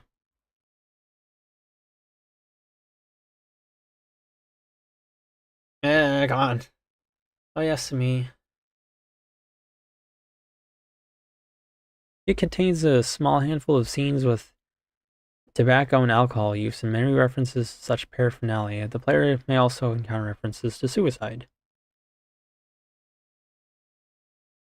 Alright, let's read a review. Yick has been a guilty little pleasure of mine for a while now. Something I've looked on and laughed about. Something that brought me much joy in how bad it was. When I heard they were reworking the game again, I knew that I had to give it a go. Again. The initial trailers for the new update also intrigued me. Were they remaking the story? So when the update dropped, I bought the game immediately, and then didn't play it. For 6 months, I didn't play this game until finally I decided I must see what it had become. I expected to find a slog of game whose only redeeming grace would be how hilariously bad it was. I was wrong. I was oh so wrong. This game is a masterpiece. Conceptually, it is brilliant, and I feel appeals only to my sensibilities. They built not one, but 2 games upon the corpse of Yick, a corpse they were able to breathe some new life into with additional story beats and an entirely new and admittedly quite fun battle system. So while the festering carcass of old Yick dwelled beneath, the new additions were more than enough to entertain and engage me. I found myself enraptured, and with each hour that had passed, I sunk deeper into the mire. This game is brilliant. Upon completion, I thought, wow, that was excellent. It was still a bit shoddy, and the old story still has many of the same problems. The new additions are clearly a lot better and more interesting. Overall, a decent game. And then the New Game Plus begun, and that sealed it. This game is a masterpiece and a mastercraft in meta-narrative exploration. I laughed and I cried, but most importantly, I yicked out. Forgot that old meme. Okay, this one's a bit of a long one. And I kind of gotta... I am going to rate helpful, though, because it looks like they put some effort into it. I do have to keep things moving. We're gonna watch Gigabash now. This one should be shorter. But, wait, did I read the stuff about Yick? But most importantly, I yicked out. That was good. I missed that old meme. All the goofy memes people were making about Alex Yick. One of you, you're yicking on your way to the store. Alex Yick dancing. But yeah, I feel a little too attached, a bit attached to games that could have been good. I never like thinking about what could have been when it comes to a game. Or rather, I do like thinking about it. It's interesting to entertain that line of thought. It's just, I also think it's kind of a tragedy to see a game that had interesting ideas, but just couldn't really bring them to life and do everything it wanted to. And that's not uncommon. You'll see it a lot in movies, books, all kinds of things. And I think that's kind of a tragedy to have these good ideas and have the game that's like a product that's halfway good, halfway bad, and just has bits of good along with bits of bad, and things that really resonate with you and things that don't, and things that are just really bad. And it's just unfortunate. It's just a tragedy. And it makes me attached to these games because I feel like I see them in such a way that most others didn't, or did but just dismissed. It makes me feel sad for these kinds of games. Like, I want them to be good. I want them to be all that they can be, and when they're not, it's sad because I want things to be good. I want to see them, or at least try, you know? And when they're not, when they like really reach for the stars and fall, it's just kind of tragic to me. That's the best I can do to put into words. But it's something that,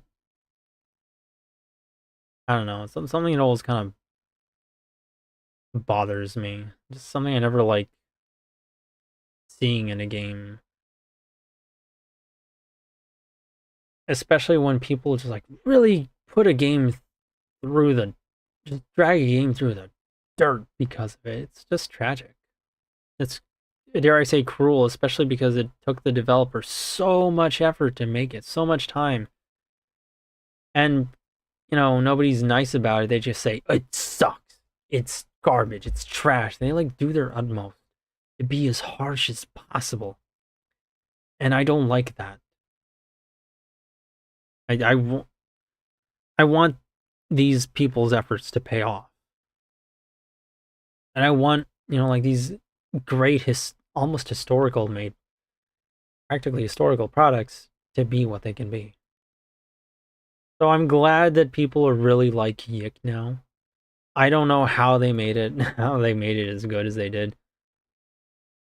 It sounds like they had been really thinking hard about it, probably learning as they go, and it sounds like down in the 99-cent bin. It sucks. I do agree. I don't like that song. Anyway, if I had to guess, I think they really just made it their life's work to learn all that they could specifically for this game. And you know what? I'm really happy about that.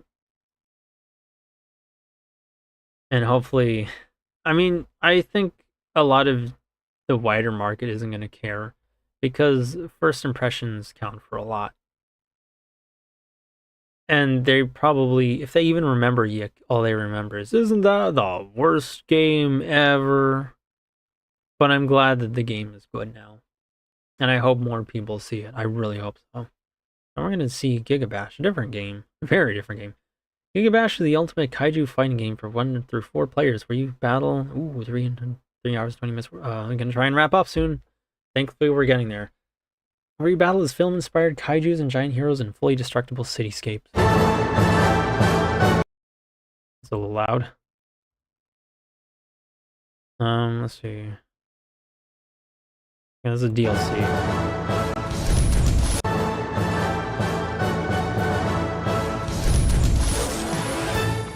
Gigabash, where up to 4 players can battle each other as kaijus and heroes. For the building. Or team up with a friend for a 2v2 battle and team play. Dive into story mode and uncover the mysteries of the Gigabash world. Test your mettle against CPU enemies in arcade mode. Perform flashy combos as you progress through each stage. The further you go, the higher you score. Or enjoy something casual in mayhem mode, featuring a collection of wacky minigames.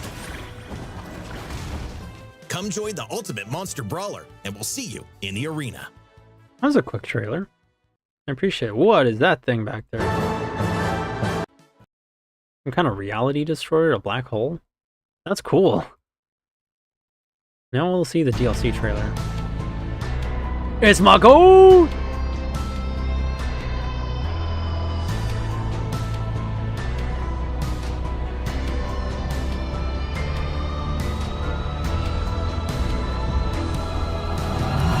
That green dragon thing looks cool.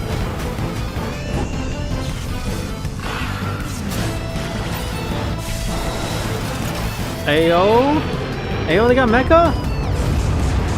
They got Destroya? I was forgetting the name, the Saw Blade one.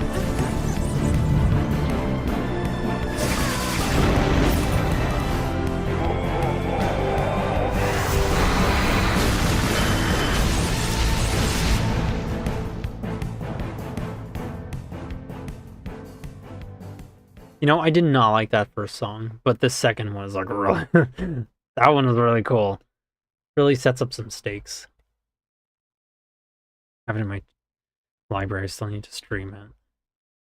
Here comes the ultimate tokusatsu showdown. 10 original characters. Play as a rampaging titan and send skyscrapers flying with single punch. Or pilot a titan hunting mech and strike your foes with lightning from the heavens. Wreak havoc or chain thrilling combos to gain giga energy to transform into your final form, the terrifyingly titanic S-Class. More crossover characters from legendary IPs available as DLCs. Fight through 30 waves of enemies. Go solo or co-op with a friend to challenge against endless waves of enemies and collect perks to help your journey. Some enemies have mutations too, and even Godzilla characters will invade your playthrough. The further you go, the more epic character skins you'll unlock. Arcade mode. Face off alone against a lineup of 8 random opponents and one final boss to get a higher score. Do you dare to crank up the difficulty for a merciless yet satisfying challenge? Story mode. I got like a mecha guy. I've never been in one for like big robots. They're cool.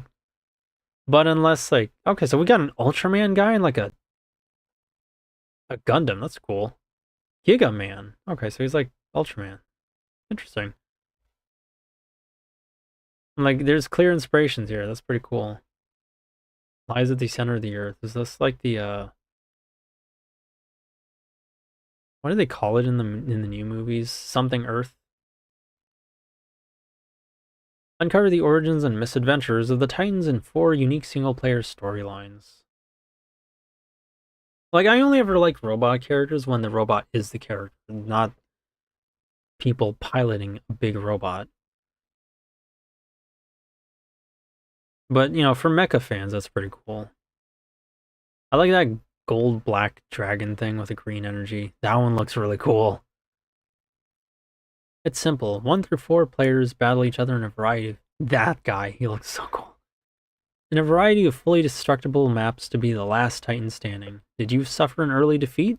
Exact range on your foes by firing orbital lasers or dropping meteors from the convenience of your grave. What a statement. Available as a local player online mode where you can cross-play with friends from all platforms. Switch, PlayStation, Xbox, and Epic Games. Mayhem mode. A casual party game mode filled with wacky minigames for new and veteran players to enjoy together. Floor's Lava, Time Bomb, Burger Chaos, Gun Battle, UFO Invasion. This looks like a blast. I cannot wait to stream this.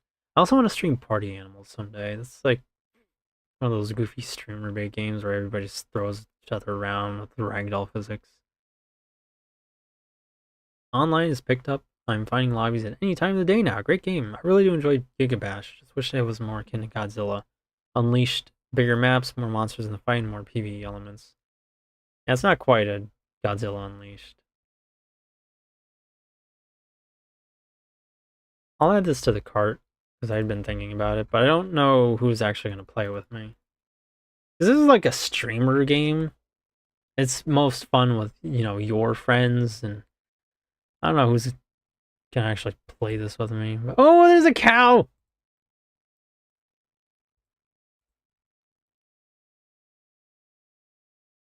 Oh, he's so cute. Look at him. Well, it's more of a bull.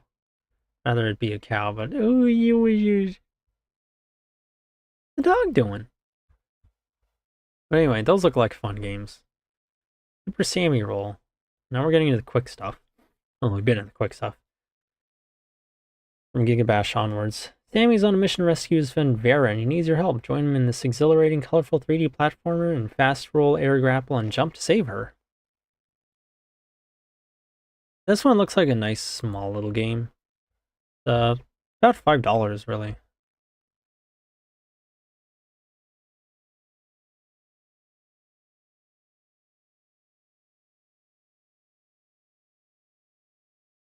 It looks very cute. Sammy is adorable.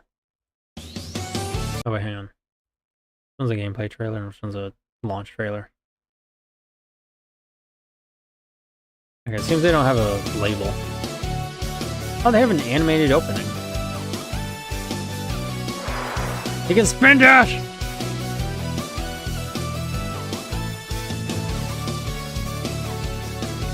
It's just like Sonic! Yes, I know it's not Dash, but Sonic.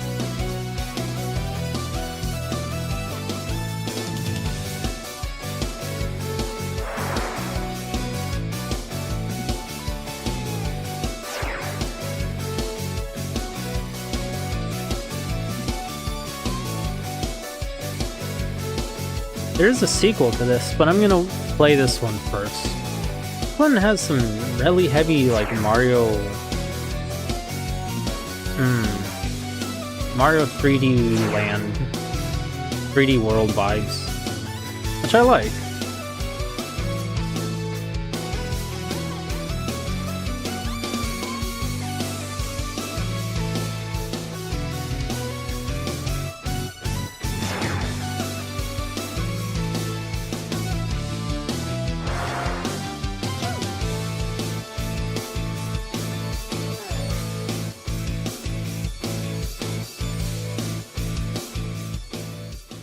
I really hope this goes the way of Sonic, where it gets like massively popular and far off into the future starts getting into a progressively more shonen direction, like a battle anime direction. And now we see Super Sammy Roll having like a really cool, radical, out there character design, getting into like DBZ fights. That'd be cool.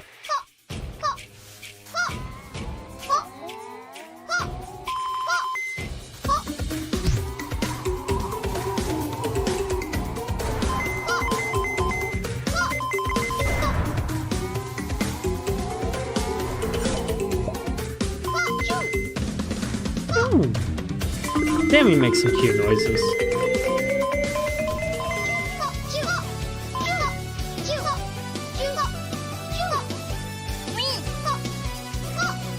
I like the music, it's nice. Like, it sounds kind of cool, but in a cute way.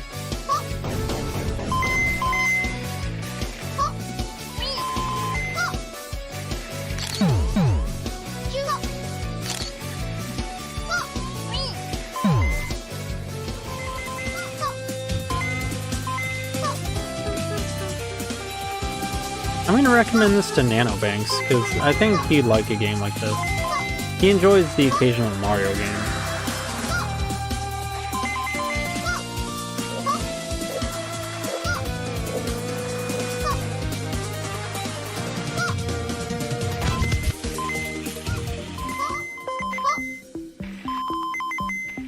You're really creative with these environments.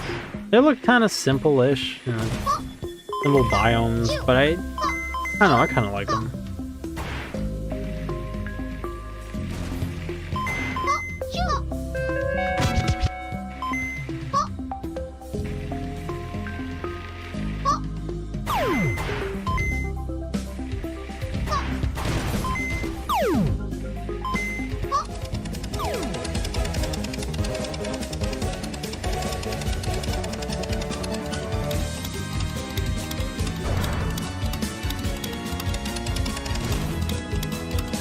I'm not sure if I like Sammy's control though. It looks like Sammy takes a while to accelerate.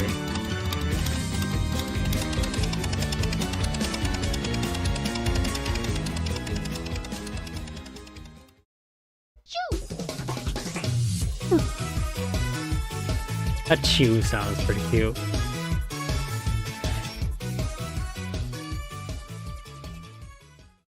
Alright. Story: The wicked Albert VII has captured Sammy's friend Vera, and only you can help him save her. But it won't be easy. You'll need to roll, grapple, and jump to make it through the colorful 3D world of Super Sammy Roll.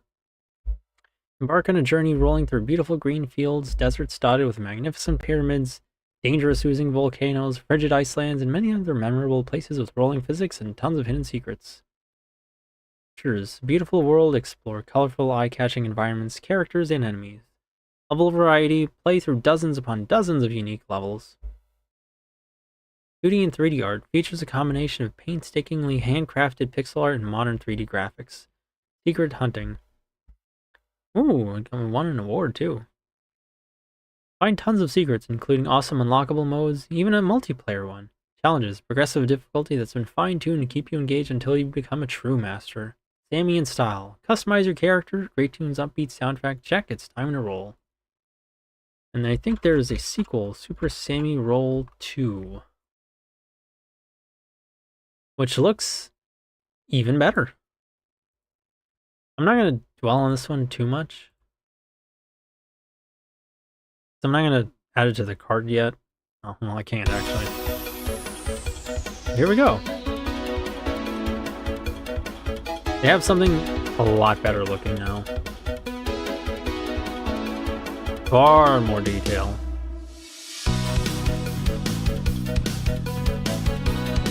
Looks like they make a lot more use out of the rolling if they're gonna have half pipes like that. Rail grinding! Oh, speed sections? Ayo?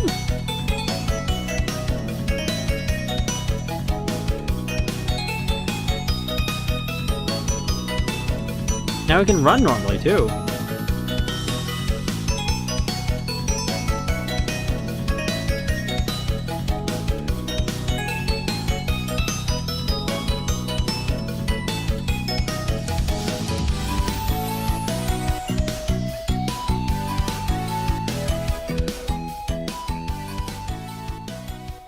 Proudly on my wish list.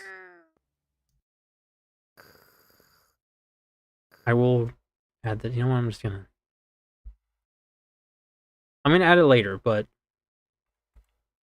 I like the gameplay. At first, it looks like a very Mario. What was it? Mario Land, Mario World. Mario 3D World. Yeah, that was the one. It looked a lot like Mario 3D World. Now things aren't as polygonal. They're not as like. What's the right word? They're not as rigid looking. And things look a lot smooth. The worlds look a lot more natural. Things aren't just a straight line.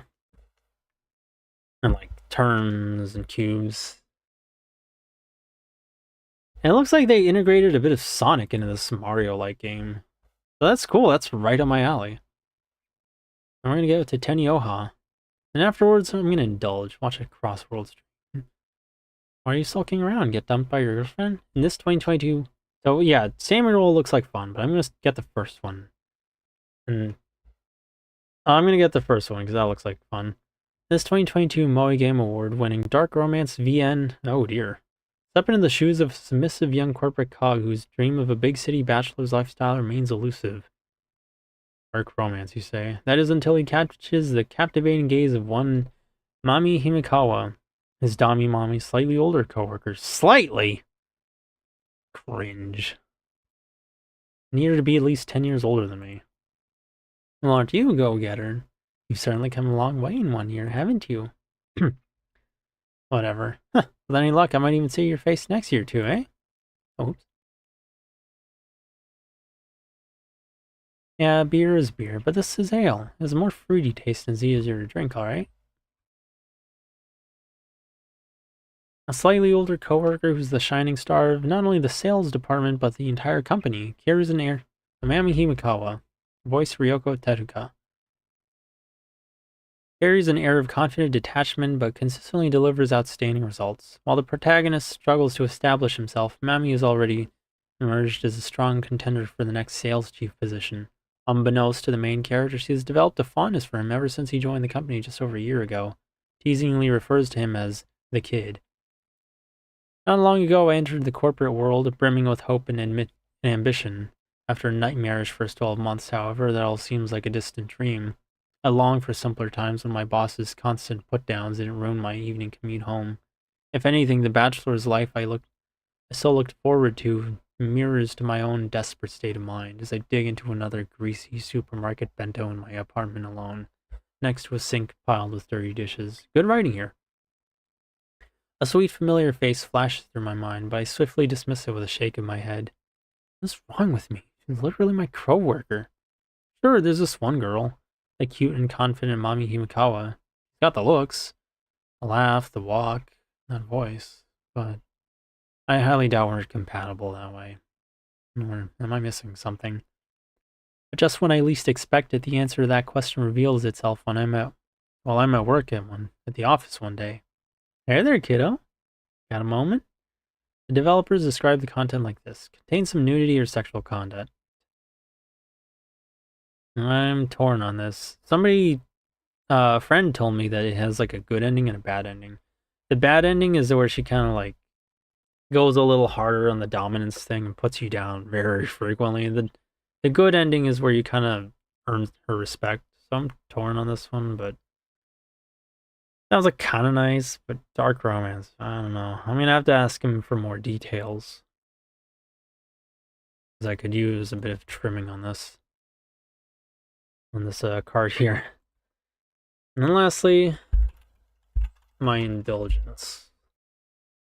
I'm looking forward to this game, and this is why I this is why I kind of wanted to turn down oh, I know I said this is why I kind of turned down a Victory Heat Rally, because I know I'm going to get hard sucked into this one. But as for why I didn't read reviews on Tenyoha, I normally do. But the problem is, like, if you read reviews on anything anime related on Steam, all you're going to find is people making, like, dumb jokes about virginity and really just virginity. Like, they have one joke and they spam it every visual novel, and it's so annoying. Like, they will tell you anything, not even anything, they'll just make jokes about virginity all day, but ask them about how the story is, how the game is, how anything is, and nope, nothing, just virginity. Like, it's basically a Reddit section. Yeah, no, that's basically it. Just the Reddit section.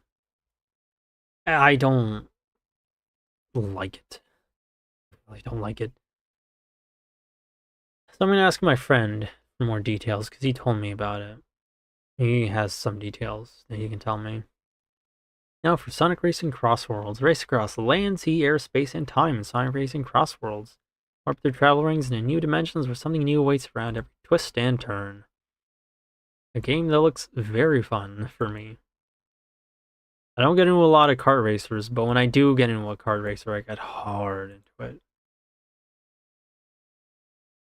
I want to play as Sage. He looks so clean in that shading. My goodness, I miss when he had Rider's gear. I hope there's lots of mod support to put Sonic in Rider's gear. But, oh my goodness, this game graphically looks amazing. Announced trailer, pre-purchase trailer.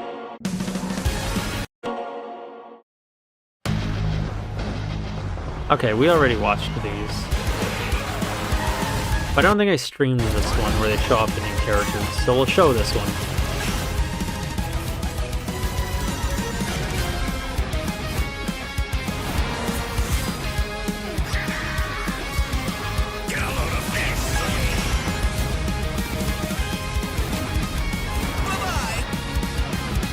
Love you, Sonic.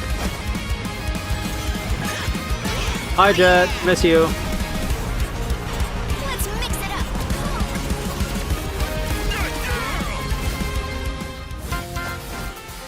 Alright, I'm supposed to stream about this. Oh my god! How's my performance?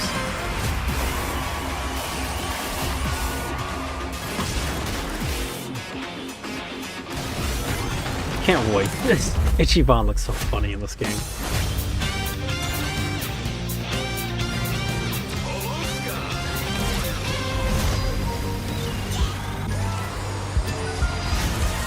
Song goes quiet there for some reason.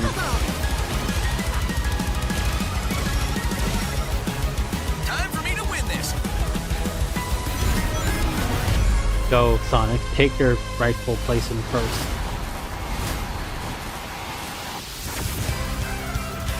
Please, children under the age of 8 years old, buy this game.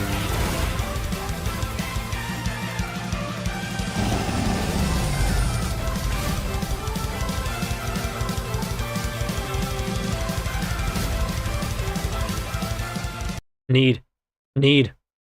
I liked Rusty Rose. I know a lot of the norm is, the usual opinion is, Sonic Prime, who watched that? No. I liked Ninetales.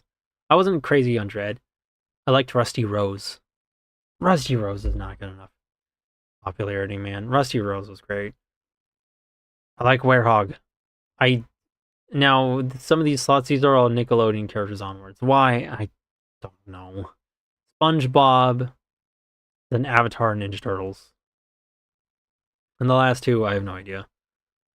Probably Fairly Odd Parents at one point. We're going to see Timmy Turner, maybe. Who else would be in there? No idea. Why? I don't know. But either way, that's the cool stuff. Hopefully there's going to be more characters over time. I'm going to go crazy if they bring in Tangled, but yeah, I'm excited.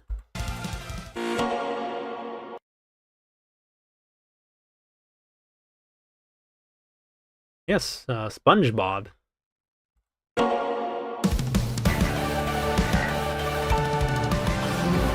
Oh wait, let me just act surprised like this is all new. Oh, hi, Oncho!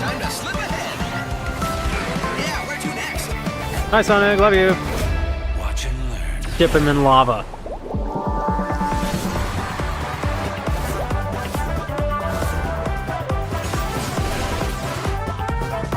Too slow.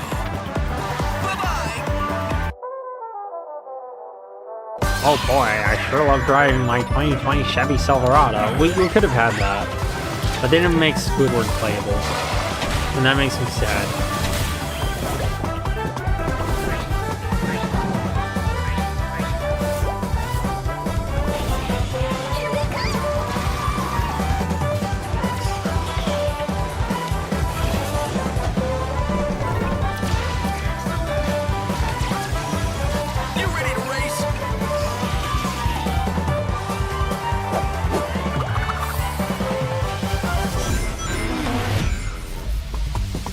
Sometime later. I did not like that new announcer. Oh.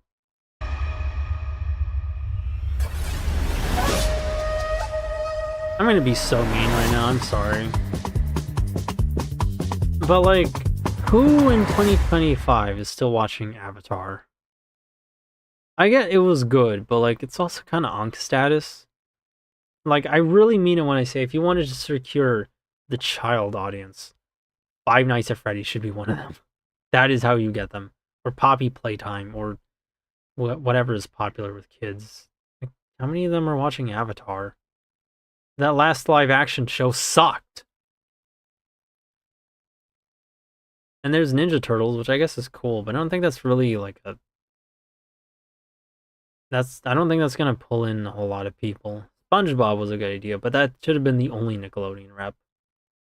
I don't know why SpongeBob and Patrick are there, though. I don't know why we have Nickelodeon anything. I guess that's cool. Minecraft would be good, pull in a lot of YouTubers. And then a lot of kids, too, which... Because, you know, kids like Minecraft. And that'll pull in even more YouTubers, because YouTubers also like kids. Pre-order Sonic Racing Cross Worlds receive the playable character Werehog. The Werehog vehicle, Beast Spike, and the Werehog decal. They'll probably add that later.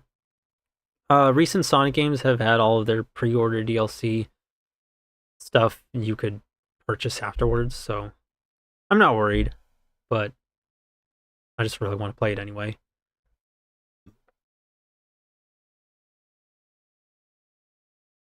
Pre-order Sonic Racing Cross World Digital and play the game 3 days early. I need it. I need it right now. Purchase these 3 Sonic Prime playable characters in the season pass. I really hope they add more of them later. I really want to see Chaos Sonic. That was my favorite one in Prime. I loved Chaos Sonic. Like, Ninetales was cool. I really liked Nine. He was such an interesting villain. He was such an interesting new take on Tails as a character. And I don't think people give him enough credit. Rusty Rose has a bit of an arc too. I really liked Rusty Rose a lot. But I was just, like, I loved these two. But I really want Chaos Sonic. Make him a skin for Metal Sonic. Bundle includes base game, season pass, prime character pack, available at launch. 6 content packs can include guest characters, vehicles, courses, and modes, and more from some of your favorite pop culture franchises. Yeah, I'm still into Avatar. And Big 25. Additional content will be released sequentially after the game is released. Please check the official website for product details and release schedule. Like, that's for nostalgic teenagers and college students. And I guess maybe that's what they're going for. Season pass includes Minecraft. I don't know what a season is with these games. I don't know what these are, but cool. SpongeBob, Paddy Wagon, Bikini Bottom track, which, like, the quality of the models doesn't look that great, but sure, whatever. I'm just trying to end the stream right now anyway. Content pack 3, Avatar, the Ninja Turtles, 5 and 6. We're gonna see. Prime character pack, Rusty Rose, Tails 9. That was okay. Tails 9, Knuckles the Dread. Available on launch. Content contained in this bundle will also be sold separately and released throughout the following 12 months after launch. Okay, cool. So there's still time to buy it even if you don't pre-order the game. Please check the official website for product details and release schedule.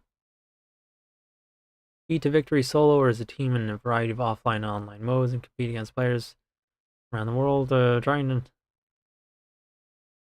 or defeating cross worlds with travel rings, a new gameplay mechanic that blow the enemy vehicle to match your racing style, unlock gadgets to gain the upper hand, unleash power-up items to bring home the win. Ready to that warp, race across 24 tracks and warp to 15 cross worlds with travel rings, a unique gameplay mechanic that transports the iconic characters from the Sonic and Sega universes into new dimensions. Use unpredictability to your advantage as you change the landscape of each race. Race with the best. Choose from 23 iconic Sonic characters, the largest roster of any Sonic racing game. Make it yours. Mix and match between 45 unique original vehicles and 70 different gadgets to trick out your ride, level up your car, and create the ultimate machine to match your racing style. Gain the advantage with powerful items. Dominate your opponents with 23 different items, including returning favorites and all new items like the monster truck. They really should have Knuckles driving the monster truck in that promotional material. Like, I don't know, that I would have thought Knuckles is the type to drive a monster truck, since like land and earth is his thing. But sure, we got to give stuff to Shadow so that all the Shadow fans can see that, and then 2 seconds later complain that they don't get enough.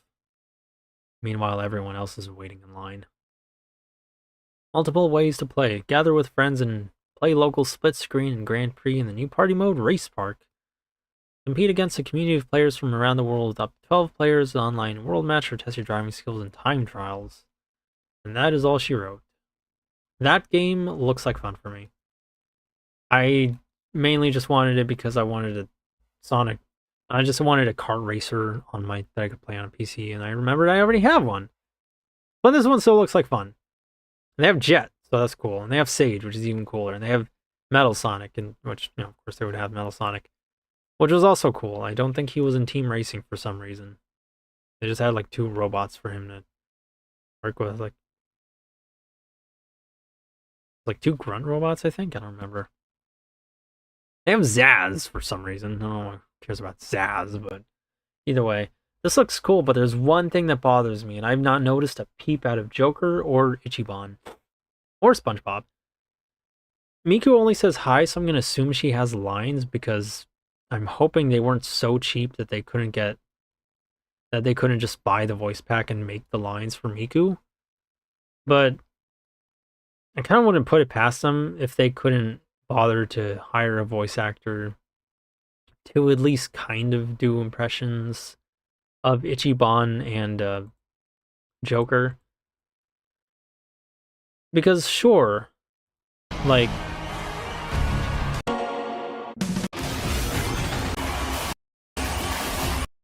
because sure, you know, we're probably going to notice, but I think people would be kind of okay with it. Because they did that in Transformed. They had somebody do impressions of the Team Fortress 2 characters. They did that. They had somebody who kind of sounded like Ralph to do an impression. They did. Yeah, they had an impression of Ralph. So, you know, they could have that. They could. I don't know if Rio had a voice actually, but they could just hire a voice actor to sound kind of like them, close enough. And it doesn't seem like they did that, and that worries me that they might, that cheaping out on Miku might not actually be off the table for them. They're not above cheaping out on that. And I hope that's not the case.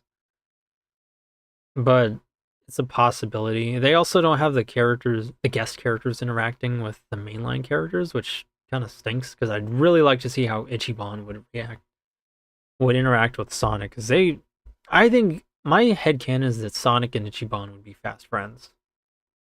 I would like to see that a lot, but oh well. But either way, the game looks fun. I'm not going to show it here, but there's footage out there of like the game on the higher difficulties. Looks like a ton of fun. That's my thing. I can't wait to play as Jet and Sonic on a hoverboard.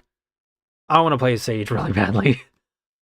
The whole game looks like a ton of fun. I've heard it's a little too chaotic though. Very item dependent and less so skill dependent, so that's not thrilling because I know I'm playing kart racers, but I don't know, man. I enjoy the racing part of the kart. The items are nice, except when they're used against me and then they stop being fun. Because everyone's good at using items except me. But I can't wait for this game. September 25th. It's unfortunately like $70 base price, $90 for deluxe edition, which I'm expecting. People have been mad about that, but I kind of don't fully get that. It's like, I get it. And they're acting like it started with Nintendo, but I'm not sure. I could be wrong, but I think a lot of AAA games were on a price increase. And even if it wasn't the base game, like digital deluxe editions were more expensive. Games getting more expensive is not new. They've been doing this for a long time now. I think sooner or later Sonic was eventually going to catch up on that. We're just kind of lucky we had it as good as we did for as long as we did. I'm not thrilled about the price, but that's, you know, it sucks. But no matter what I say, no matter how much of an essay, of a video essay I could make, it's just, I think this is just the new norm that we have to deal with. It sucks. I mean, there's no denying that, but what can we do about it? So like I said, I think it's just the new norm. It's just kind of going to stay that way, sadly. But that's the entire Steam cart. That was a bit longer than I would have liked it to be. Almost 4 hours. Again, just like the last time I did this. And I'm going to be leaving later than I would have liked. So, yeah. But anyway, that is going to be it for today's stream, because I have to head out somewhere and I kind of want to do it fast. So, thank you to everybody who arrived. Thank you to everyone rewatching the VOD. Thank you, Mato, for joining in at all. He's practically the only one who ever watches me now. Like, I'm actually considering moving over to Twitch, because I know I've said it in the past, I don't do this for clout, but you know, there's a point where, like, it makes you feel like you're wasting your time if nobody watches you. People watch me. Now, there's been a few people, but it's very inconsistent, and it's like one new person at most, and that doesn't happen very often. That one guy that's been there for the Sonic streams, he was there, but he wasn't here today. Some of the other viewers that say they, you know, have notifications on my streams, they haven't been anywhere on these last few streams. So like, I'm thinking about moving over to Twitch because supposedly it's easier to discover new viewers. Like, it's easier for people to discover you. But I don't know if I want to use Twitch because Twitch is also like really not good about the rules. But we'll see. I'll try it when I'll probably do it for like very casual streams, namely when I'm streaming Transformed, just for fun. But anyway, that's gonna be it for tonight. Thank you to anybody rewatching the VOD. Thank you, Mado, for your recommendations. He recommended to me Victory Heat Rally, Captured, Dark Dreams Don't Die, and that's it. They were all good recommendations. It was, I don't know if I'm going to be able to take any of these games off the cart because they all look like a lot of fun. But yeah, thank you anyone else from Big Sister. Have a good night. And I'll see you tomorrow in the next stream, where hopefully I'll have these games purchased and installed, and it will be a coin toss which one I play. Maybe it's probably going to be Victory Heat Rally, but it might be Hachishaku, because oh my goodness. Anyway, that'll be it. So have a good night, and oh yes, me. Oh, Ghost GF Simulator! I want Ghost GF! Anyway, Yasumi. I want to do this with Yu-nee!